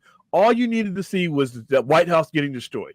Every one of us in this country knew what the White House was. No matter how political you are, you knew it. When you saw that destroyed, you're like, whoa, okay, I'm on notice. And so Speed was a really good movie, and it was actually an unexpected. One of Dennis Hopper's last movies. and it was Keanu Reeves before he was that Keanu Reeves. You see what I mean? He was Neo. So yeah, I definitely a big one. Yeah, it really was kind of DOA with Speed 2, but yeah, you could have Oh, actually one had. of the video type of things that they just should have just been. You know what? Now on video. Yeah, I remember Roger Ebert. He gave like the only positive review ever written of Speed 2, and he got so much flack for that. Because Roger Ebert and Gene Siskel destroyed everything. That was part of the fun of watching them. But they did it in a way that's like, you know what? They're not wrong, but I really like the movie anyway. Yeah, and that's I why mean, nobody had that with Speed 2. I remember him saying it's like he always had that thrown back at him so much as the thing he wrote, as the review or the opinion he gave, that was the one that was cited the most by people, saying it's like, you don't know what you're talking about. Yeah, he laughed about it before he passed away. Yeah. I mean, he also he made a good joke. It's like he ended up liking Speed 2 more than Sandra Bullock did. Yeah, I remember that was different. It was just a different time, man. Different time. Remember the kids on the bus and the Queen Alien chasing? Yeah. Oh yeah. Oh, remember the size of that? No, it's just so stupid. Yeah, I have not seen Resurgence since it originally came out, and it's like I just don't have. I saw it one time, and I swore yeah, while that's it for me. While I was watching it, I'm like, as soon as I get the fuck out of this theater, that's it. This movie sucked, and listen, bad movies happen all the time. Bad movies that I've been waiting for like that don't happen all the time. Oh, that movie's awful. And by the same director, yeah, that's like, yeah. What happened there with them? No more Resurgence. I'm reliving that movie, and it's like, oh my god, that movie was awful. Yeah, The Day After Tomorrow was everything. Yeah, that I do like the Day After, and that was, I remember the marketing on that was pretty crazy too, because that was all about because that was all about the global warming causing the Earth, like the reverse of it. It's like the Earth is overcorrecting to make up for global warming. It's going to cause a new ice age to offset that. But it was doing it in G.I. Joe fashion. I shit you not. They are running from the cold. They are running from. Remember, they're running to the ice. We got to get into the house because the ice is chasing us. Yeah. What in the hell? And I'm like, that's like, the whole movie I thought was cool, but that part I'm like, the ice isn't human. The ice is not chasing you. We gotta get away from the ice. Yeah, because you're talking about like when the eye of the storm like comes over New York and it brings down the cold air, and it's got like this. The air is like anthropomorphized, so it's like it's actively chasing them. Chasing you. I'm like, what the hell? But that was, like I said, if I had known Resurgence was coming, oh my goodness, I would have said stop while you're ahead. All right, one more with Chappie. We need to do a bad movie. No, you're not going to get William to do that. You're not going to get me to do that either. Yeah, I value my time, dude, and that I want the time back that I spent back in 2016 going to see it the first time. If you want to do a bad movie, now again, you guys have suggested The Last Airbender with me as a patron watch on something. Like, I will gladly. I will make that my Howard the Duck. You guys love that with William. It's like that'll be my Howard the Duck. So you want I would rather sit to a Thor Ragnarok than sit to that. And I really don't ever want to see Thor Ragnarok again. So yeah. Or Ruth saying that I dreamed that the main scientist was walking around the hospital with the wife and yeah. Well, that's the other thing too. What they do with the Brent Spiner in Resurgence is that because the first movie is clearly telling you he died, and then they pull this bullshit where it's like, oh no, he was in a coma for 20 years, and the alien telepathically got inside of his head and opened his eyes. I'm okay with bringing Brent Spiner back. I'm okay with that, but you just can't. I'm okay with everybody that coming back, except for the one guy who should have been there. But once you couldn't get Will Smith, don't make the movie. Don't make the movie. I mean, Will Smith and Jeff Goldblum, they were the movie. They were the movie. They were the everyman that you could connect with. They were the guy. Everybody, remember Will Smith's character he wanted to go into NASA, and he kept getting rejected. And a lot of and remember Harry Connick Jr.'s character was in there. I love it, but he was like, they're never going to get you into NASA, because you got a stripper for a girlfriend, and he was in love. And I thought it was cool. It was so corny and cheesy when Will Smith, and he's on the ship with Jeff Goldblum, he gets into outer space. He's now an astronaut. I'm like, damn, that's cool. I was rooting for him then. They had awesome chemistry, Smith and Goldblum, and one of the best, like a good oh shit moment in like a hallmark of that Hey, what the hell are you doing? It's not me. They're overriding the system. Oh, shit. Hide. Yeah, which is like, are you serious? They saw you. They know you're there. And they were lighting a cigar. He's like, oh, I'm gonna put a jinx on this before we even started. But at the end, when you saw them walk in and they were both smoking the cigar, I really love that movie. And like I said, it is because I love that movie and why I hate that other one. So, yeah, you guys sent us on a big Independence Day rant tonight, so we gotta. Droga, more Jeff Goldblum, the guy from Right to Rock. Yeah. Okay. So now the comic book, one of the many reasons why I hate all of the Thor movies. I've waited a long time, and I never thought I'd see the Grandmaster on screen. That's not the Grandmaster. What was that in that movie? We couldn't make him blue. That would have. You got Yondu. You got the talking raccoon. You got green people. You got several blue people. But you'll give me a Grandmaster who is blue, who's iconically blue with white hair. You make him look, and Jeff Goldblum is an excellent choice for that. But why didn't you make him look and act like the Grandmaster? He was like a horrible failed game show host in that movie. If you know anything about the Grandmaster, he's much more entertaining than that. So yeah, that's another. Like I said, there's so many. We could do an entire marathon on one of the reasons why I hate the Thor movies. But now we'll go ahead. The Goldblum was great in the Fly remake. Oh, here's a good story I could share with you guys with the Fly remake. It's like because I think I've described before. It's like I was the kind of I had the kind of parents who I actually had to really fight to see R-rated movies. Oh wow! Yeah, mine. Come on, kids, let's go. No, mine were like I could share a really good story about Mary Shelley's Frankenstein at some point, like how I had to fight for that one. But and my dad on the Spawn movie, even though it's technically not rated R, but I don't know, for some reason they didn't really fight me that hard, or maybe I think I was about 14 at this point because it was around. You're of age, man. You're of age. Yeah, it was around that point where I didn't have to really actively fight as much.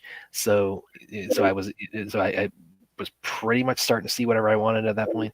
And that weekend, this is back when we had Blockbusters, because I caught like 5 minutes or so of the Fly remake on cable or something. I said, I want to see what that's all about.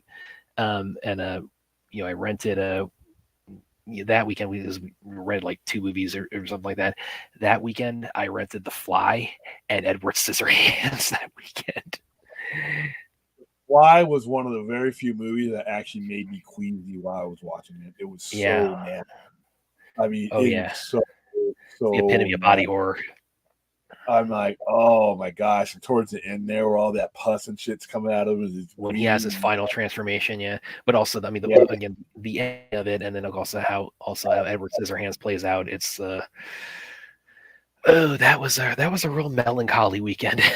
Well, then you had The Fly too with Eric Stoltz in it and Daphne Zuniga, which was a dreadful movie. But and that was But that's a story I kind of love sharing with people. It's like I'm seeing both of those that same weekend. Which it's you talk about a double feature for 2 things that just punched you in the gut.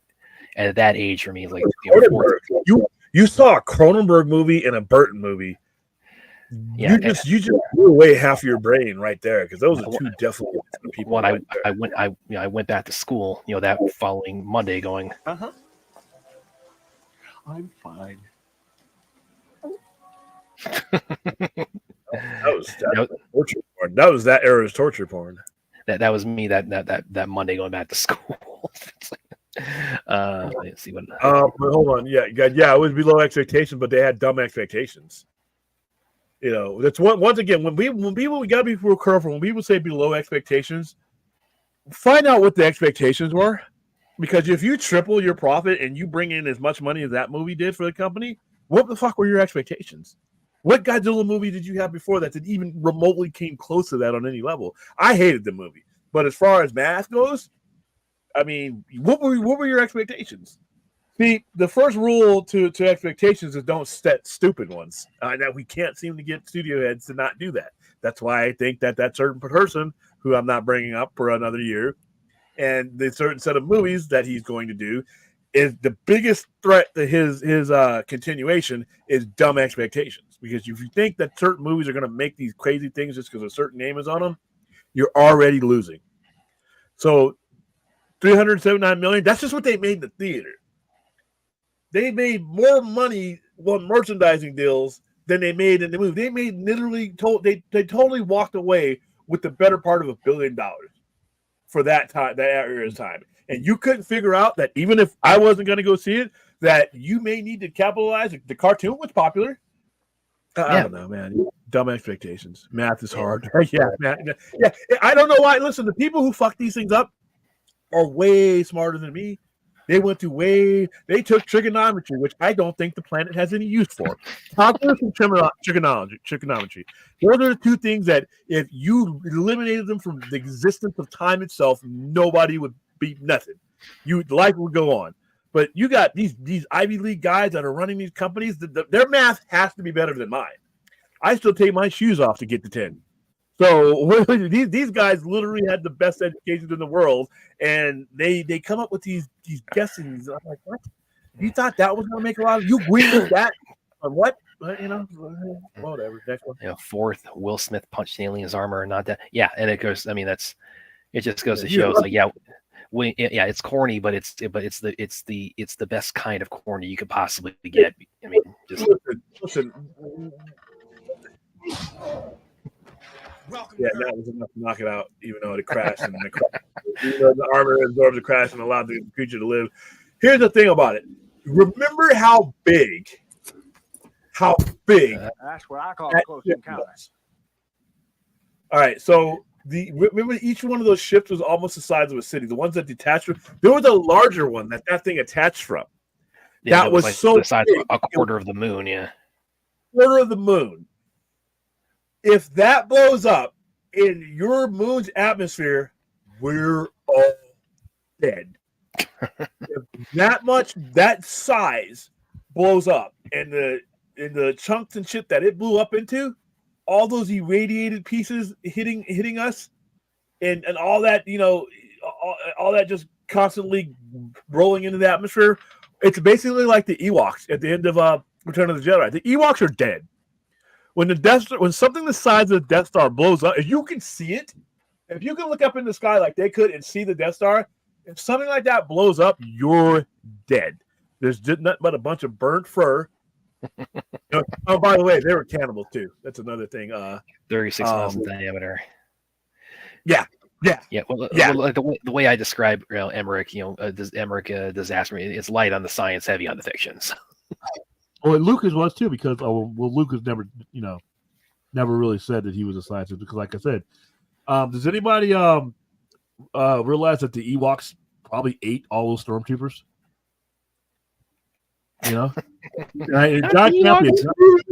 John Campia pointed it out, and he's right. When they capture Leia and she makes all friendly with them, right? They have a dress for her. She changes into a dress. Where'd that dress come from? Shattering people's childhoods with all the Ewok revelations tonight. I'm just saying, they ate that woman. The woman who owned that dress prior to Princess Leia putting it on got cooked. Just like they were going to cook. Han and all those other people. I'm trying to look at the size comparison of and it keeps on bringing up Insurgents. Awful. But yeah, the size of that mothership was massive. And if something like that blows up in your atmosphere and anywhere in your orbit, because it was in the moon's orbit, we're dead. Yeah, I mean, they ate them. They ate them. One also, when Smith and Goldblum, when they're in the little ship, they're speeding away from the and the blast just like it gets like 2 inches behind them, and they manage out. It's like, yeah, that's not how nuclear radiation works. But it's like, but you accept that, you let that pass in the concept of Independence Day, because the movie has sold you so well, on the sentimentality and the theme of like mankind united that it presents.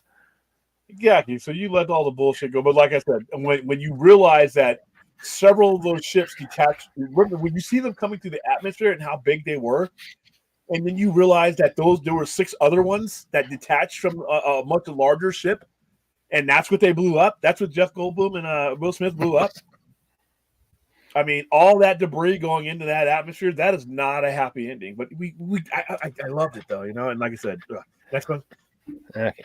Well, now we got a lot of stormtrooper ones here. Yeah. Ewoks are eating the stormtroopers to make them carnivores, not cannibals. Well, that's true because there were no Ewok stormtroopers. So yeah, I mean, but they ate flesh. They were probably, if we weren't watching them, they were probably going to eat our heroes. All right. If they got, I don't know what Leia said to them because they're not their type. They're teddy bears and little bears and she's a human. I don't know what she endeared to them that she didn't end up like the previous owner of that dress. I never really thought about it, but yeah, they ate that lady. Porgs taste pretty good, I hear. Thank you for that. Yeah. Oh yeah, we took off about the one. That was hilarious when he's letting the porgs look at him like, "You really gonna eat that?" That was funny. Leia Ewok dress came from toy manufacturers, making a different version of Leia all sold separately. Yeah, and like I said, it should the name of it on the toy should have been Leia's predecessor that didn't survive's dress. Fourth has one he wants me to highlight here. The physics of Independence Day are totally stupid. You could run away from a wall of exploding fire if the fire moves at a different frame rate. Boom! Oh yeah, she's talking about with the part with the dog.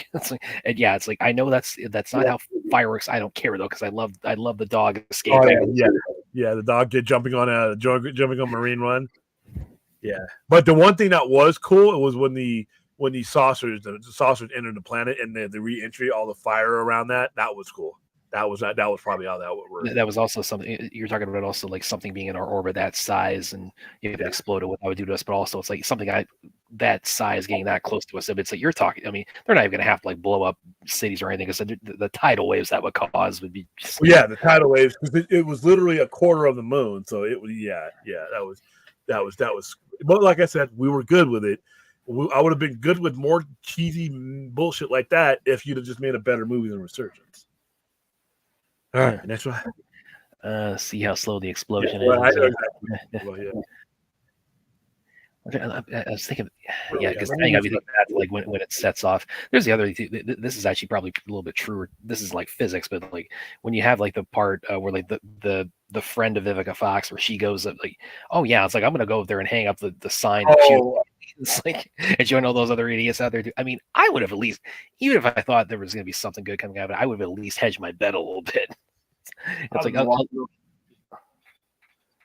like, they didn't kill you? Okay, I'll come out of my house.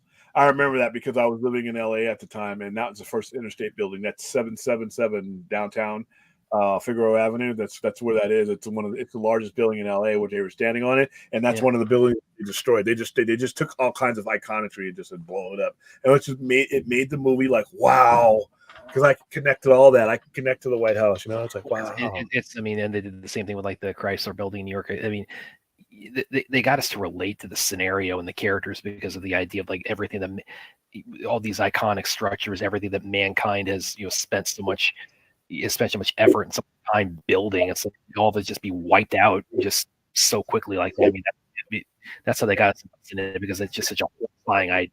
Everything that we built up just flattened like that so quickly. And that was and they did that for effect. The aliens did that for effect because the destruction.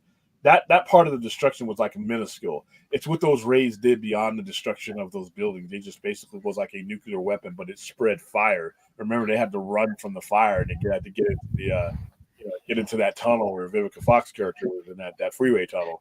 But it was like literally they chose those buildings to basically break the spirits of everybody. Let them know. And they figured the president would still be in that one. I'm like, okay, no.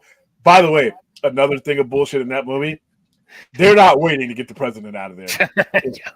As soon as that thing comes out of the sky, as soon as it looks like we're going to Area 51 right away.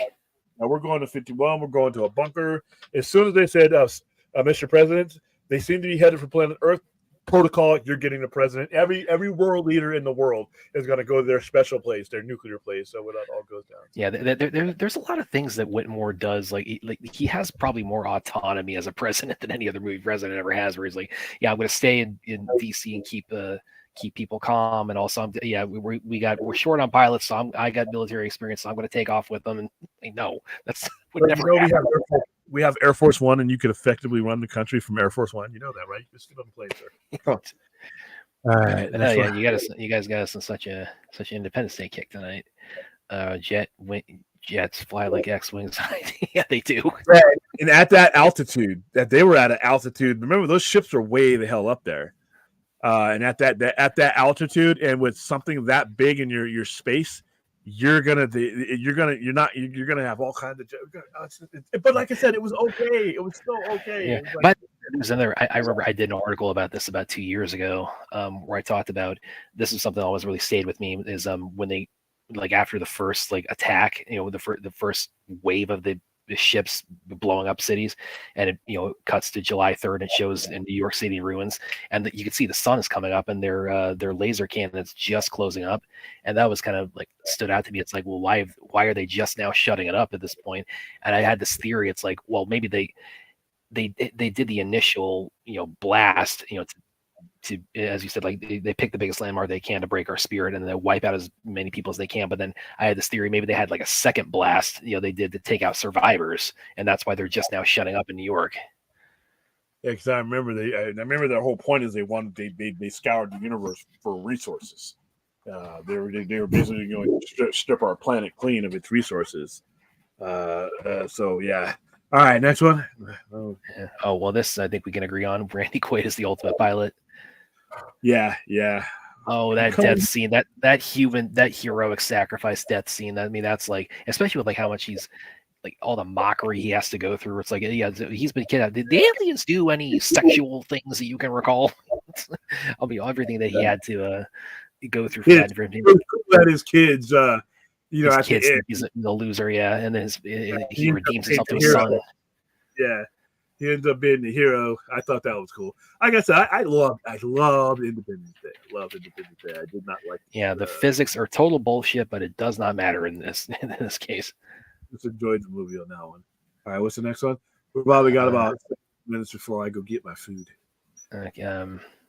Daniel Martin. Yes, that moment is just, and I'm for the hell of it, I am pulling it up right now because it is so perfect.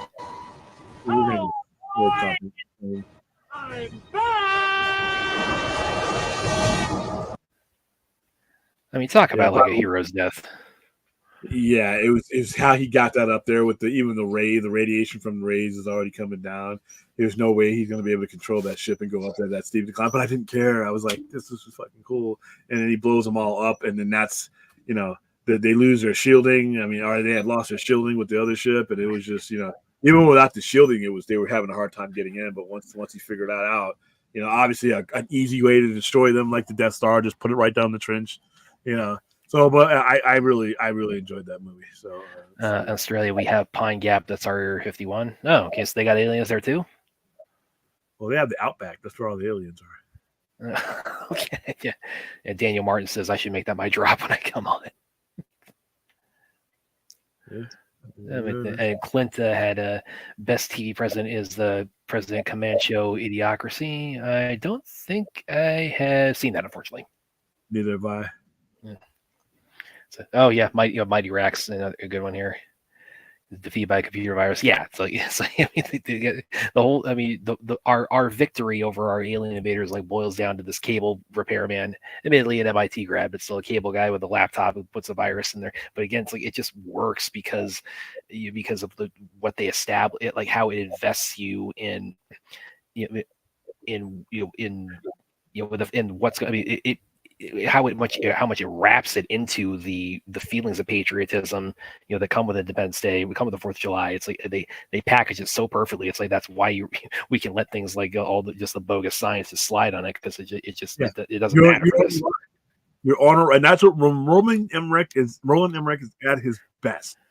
He takes you on a ride, and the ride is so compelling that you forget about the details. You're just you're on this ride. You're going somewhere, and you're having fun.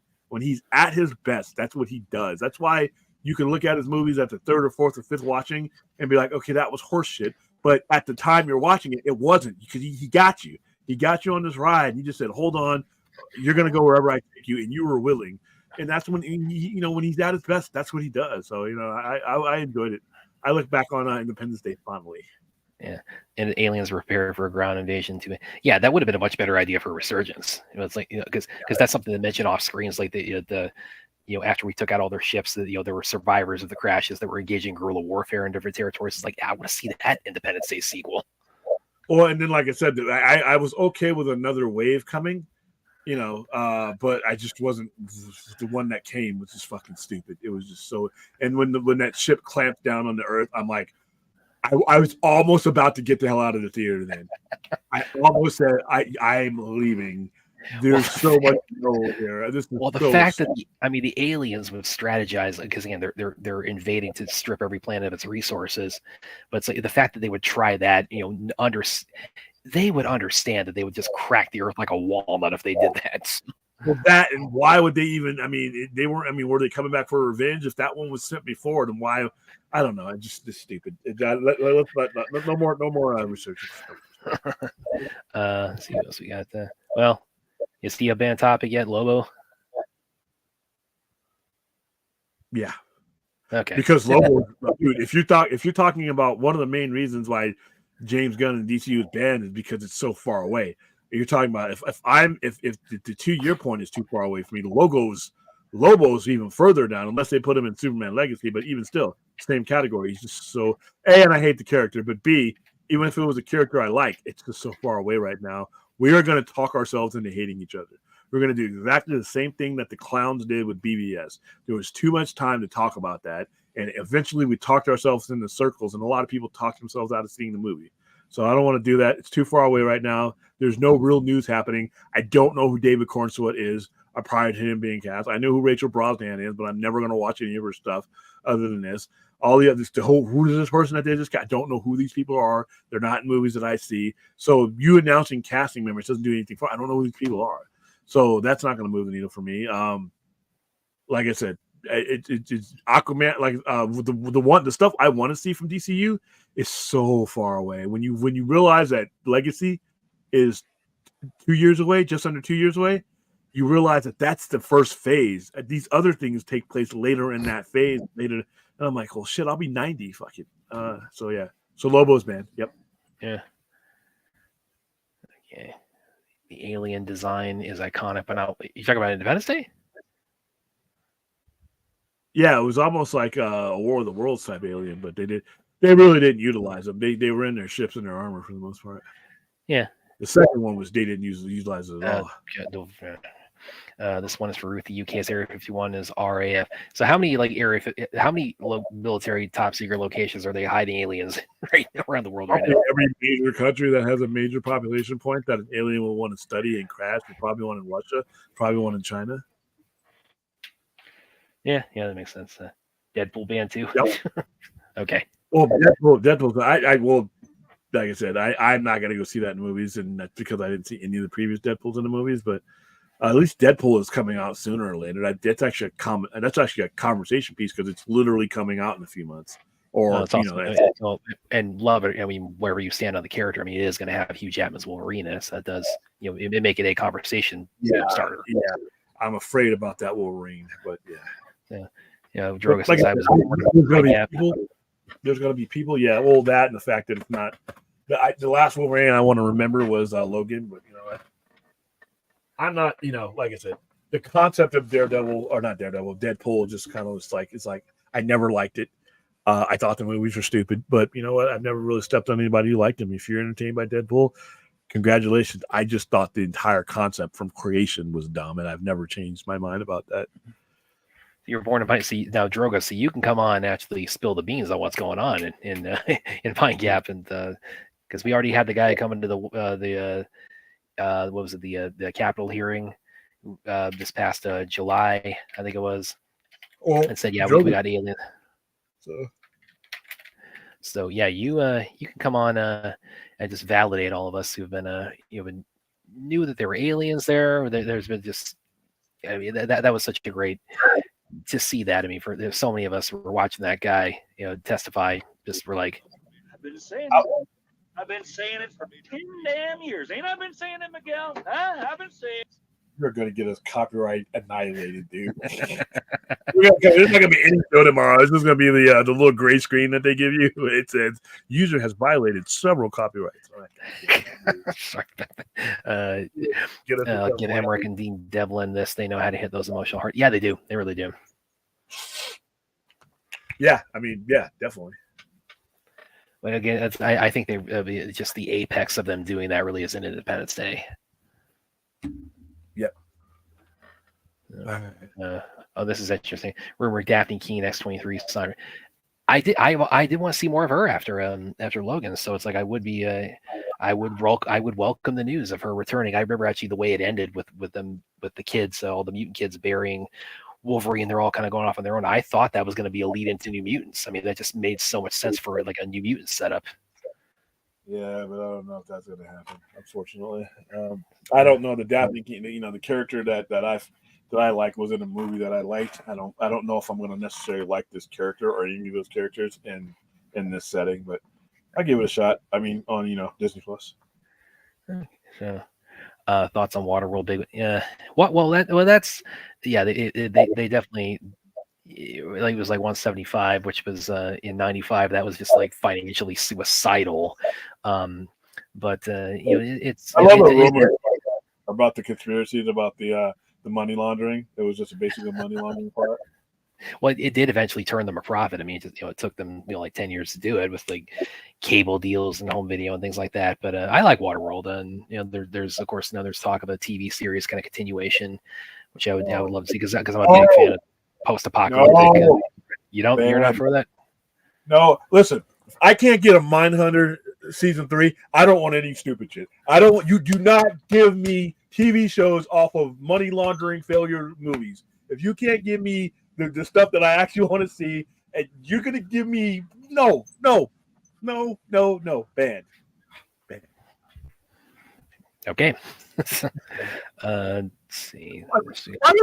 Who's gonna green like that though and not get fired? Well, Waterworld, the TV series. Well, apparently it's green lit. So what? No, I cannot. No. No, I'll pull it up. I can pull it up for you. Yeah, pull it up, and whoever that we need to find out who needs to be fired tomorrow morning. It was about 2 years ago. It was greenlit, but I mean, so we haven't like. It's probably not happening. It was green. I mean, I did articles about it at the time. Did you ask them who? How are you plan on keeping your job after this? That would have been one of my TV series in July 2021. It was announced Universal Cable Productions were in early development for a TV series to be delivered by Dan Trapp. Well, and I did interview Dan actually for Prey back when that came out, and he's actually I was really impressed with what he did with Prey. So it's like he's somebody I would definitely have faith in to tackle this. Oh my god, I think that's just a losing premise. I think some things just can't be saved, no matter how talented the saviors are. I just think that there's certain things that just are the odds and the circumstances are so insurmountable that it's just let that patient die. And Waterworld is that patient was dead as soon as the ambulance pulled up. Call it. Like, oh my goodness. Well, I think you will enjoy this. Did you see Kevin Feige quote saying he would never magically revive Tony Stark? I hope not, because that would like I said, his death was such a big deal. I mean, it's a comic book movie death, but. I mean, I'm done with those characters. I got all I needed from those characters. I got the emotional ride that I was supposed to get from those characters. I don't need any more. And if you're bringing them back, you're only bringing them back because you're afraid of the future and familiar. You just want to stick to that familiarity. I say don't do it unless it fits in the story and you were going to do it already. If you weren't going to do it already. Do you guys see anything taking up the vacancy of CBM's Star Wars coming out like they did in the 2010s? Well, I definitely see Rebel Moon having a lot of potential as far as like but that's already their plans for that are already underway as far as like the expansion of the IP. So that's kind of goes without saying. But I mean, as far as CBM's and Star Wars, I think both of them just need. Just the rut, we've been in this year. I think really it's just a matter of they just need to the genre and the approach just needs to evolve. I mean, that's all. I mean, it's not a matter of people are fatigued or anything. It's just you just need some new stories. You need some new approaches. You need some new angles to it. I think it needs to go a lot more deconstructionist. Which, funnily enough, it's like the exact approach that Zack Snyder was always taking with it. So I think it needs to kind of head more in that direction. But I You know, think as you're going far to see as a lot of horror. A lot of horror. well, yeah, but I mean that's not untapped by any means. Well, no, but neither are comic book movies either. I mean, you're always going to have an environment where there are other movies besides comic book movies. It's just that, you know, we focus on that. But if you look at any given year, let's take a year where there's the most comic book movies were ever released. There were tons of other movies that also got released as well. Yeah, fourth. I think fourth is trolling here. He says, William, there's Mind Finders from Asylum. Yeah, the Asylum, if anybody's not aware. They're the kind of the studio that does all the mockbusters where you have a big blockbuster come out and then they do like Rise is coming out. They do that. They have something like Pacific Rim, and it's like we have Atlantic Rim. So you know they're also the company behind Sharknado too. Oh god! You know, they had Paranormal Activity, then Paranormal Entity. So Rise yeah, they got all the Sci-Fi Channel right yeah, there. yeah, fair to say. And he asking, would you settle for that? I don't think Willie would settle for that. No, I'm okay. Kevin Feige is consulting with Roland Emmerich on how to scientifically bring Tony Stark back. I mean, there's a lot of people. There's a certain segment of Marvel fans that would love it because that's all they know. But then you're basically telling your fans that, hey, we're only gonna, you know, we're never gonna take you on that journey. We're always gonna basically stay in the same safe spot this entire time. Creativity that's bankrupt. I don't think that you should ever do that. So I'm done with Tony Stark. I'm done with Captain America. I'm done with Wanda. I'm done with all of those. You gave me everything you had. You left no stone unturned during that era. I'm okay with not seeing those characters again. Let's move on to the other iconic characters that we haven't seen any of or have not seen enough of. I'm ready to see your Spider-Man now that Spider-Boy is gone. I'm ready to see Fantastic Four. I'm ready to see X-Men. With just those alone, you don't really need to have, you know, the old faithful. You know, you've made $30 billion. Take a leap. You know, take a chance on something different. Quit giving me the old retreads. Yeah, Transmorphers is that's when the Asylum were first kind of getting rolling. Was they would do things like Transmorphers would come out and they would do Transmorphers. I actually just pulled up their Wikipedia. It says last year they had their first theatrical release, which was a movie called Top Gunner Danger Zone. I'll let everybody kind of put two and two together on what that is the mockbuster of. They took their model from the 80s. This is all that was going on in the 80s. In the 80s, you'd have Alien, and you'd have Aliens, and you'd have some xenomorph or xenoterror or some shit like that. You know what? It sold people. It was they made the video market what it was. When you watch Alien, you're like, I watched Aliens last week. I'm in that kind of mood. Oh, xenomorphs. Oh, let's go. Okay, I'll read it. What's the worst? What do you think? Like a good title for their Rebel Moon knockoff would be? Would it be like Revolt Planet or something? Red Moon or something. I don't know. I don't think they don't do it as much these days. But in the 80s, it was literally an industry. Yeah, Transformers. How about Pirates of the Treasure Island? Yeah, I want to read off a few of these titles here because this. And I mean, they got a good business model going for because they've been doing this for so long. So there's a market. There's a market out there for it. That's why. Yeah. Land That's Time Forgot. Of course, that's Land of the Lost. 18-year-old virgin. That's 40-year-old virgin. The Terminators. That's Terminator Salvation. 2012 Supernova. 2012 Paranormal Entity. That was kind of when I became aware of them was when they did Paranormal Entity because that's of course that's Paranormal Activity. Almighty Thor. That's back in 2011. So that's for the first Thor. What else did they have? Battle of Los Angeles. That's for Battle Los Angeles. What are they? Let's see. Yeah, they had Atlantic Rim for Pacific Rim. He had Android Cop, RoboCop. Michael Jai White, you like this Spider-Man? Michael Jai White, he was in Android Cop. So he did an Asylum movie. He actually probably, he got Michael Jai White in it. So it's got to be one of your better Asylum ones because he's going to bring the energy to that. Absolutely. Mercenaries, that's for like the Expendables. See, Ghost Hunters, that's for Ghostbusters. Avengers Grimm, that's for They actually have a little bit of a franchise called Avengers Grimm, and what that's all about is they have it's like a team of like mythical characters like Rumpelstiltskin and Snow White and Sleeping Beauty. So they kind of do like Avengers setup with that. And 8 versus Monster. It's Godzilla versus Kong. Yeah, they put out like 10 of these every year, and if you watch them, it's like they got like original stories in them. They got like original kind of. They're not like they're cashing in title wise, but they do have like stories to tell on their own. So it's not like a knock on the individual movies themselves, but I mean that kind of is their business model, is like kind of plug into whatever's popular at the moment as far as your title goes to kind of get people's attention, because your budget is so much lower. There's so many people that made money off that. They basically the ratings all over. All right, guys, we opened up the show with $2,425, and we're closing the show at $2,425. Wow. Come on, you guys. Yes, guys. We would love it so much to wake up tomorrow morning and see we have crossed the halfway mark, which we are just $75 short of right now. Yep. We're getting there though. We're getting there. So I'm gonna go ahead and wrap it up on that note, because I'm tired and I'm hungry. My food's sitting right in front of me. And so yeah. I already got the suicide prevention thing up already. I almost don't need to put this up right now because of everything we're doing right now is leading towards this. But once again, it's you wake up and you don't know. Most of the people who end up hurting themselves they cannot self-diagnose. They don't know what's going on inside their head, and there's nobody. For a while there, before we had we had tools like this, it was really hard to reach out to somebody and figure out what's going on. That's what the money's going towards. That's what the services like this, 988 suicide and crisis lifeline, 24/7 call, text, chat.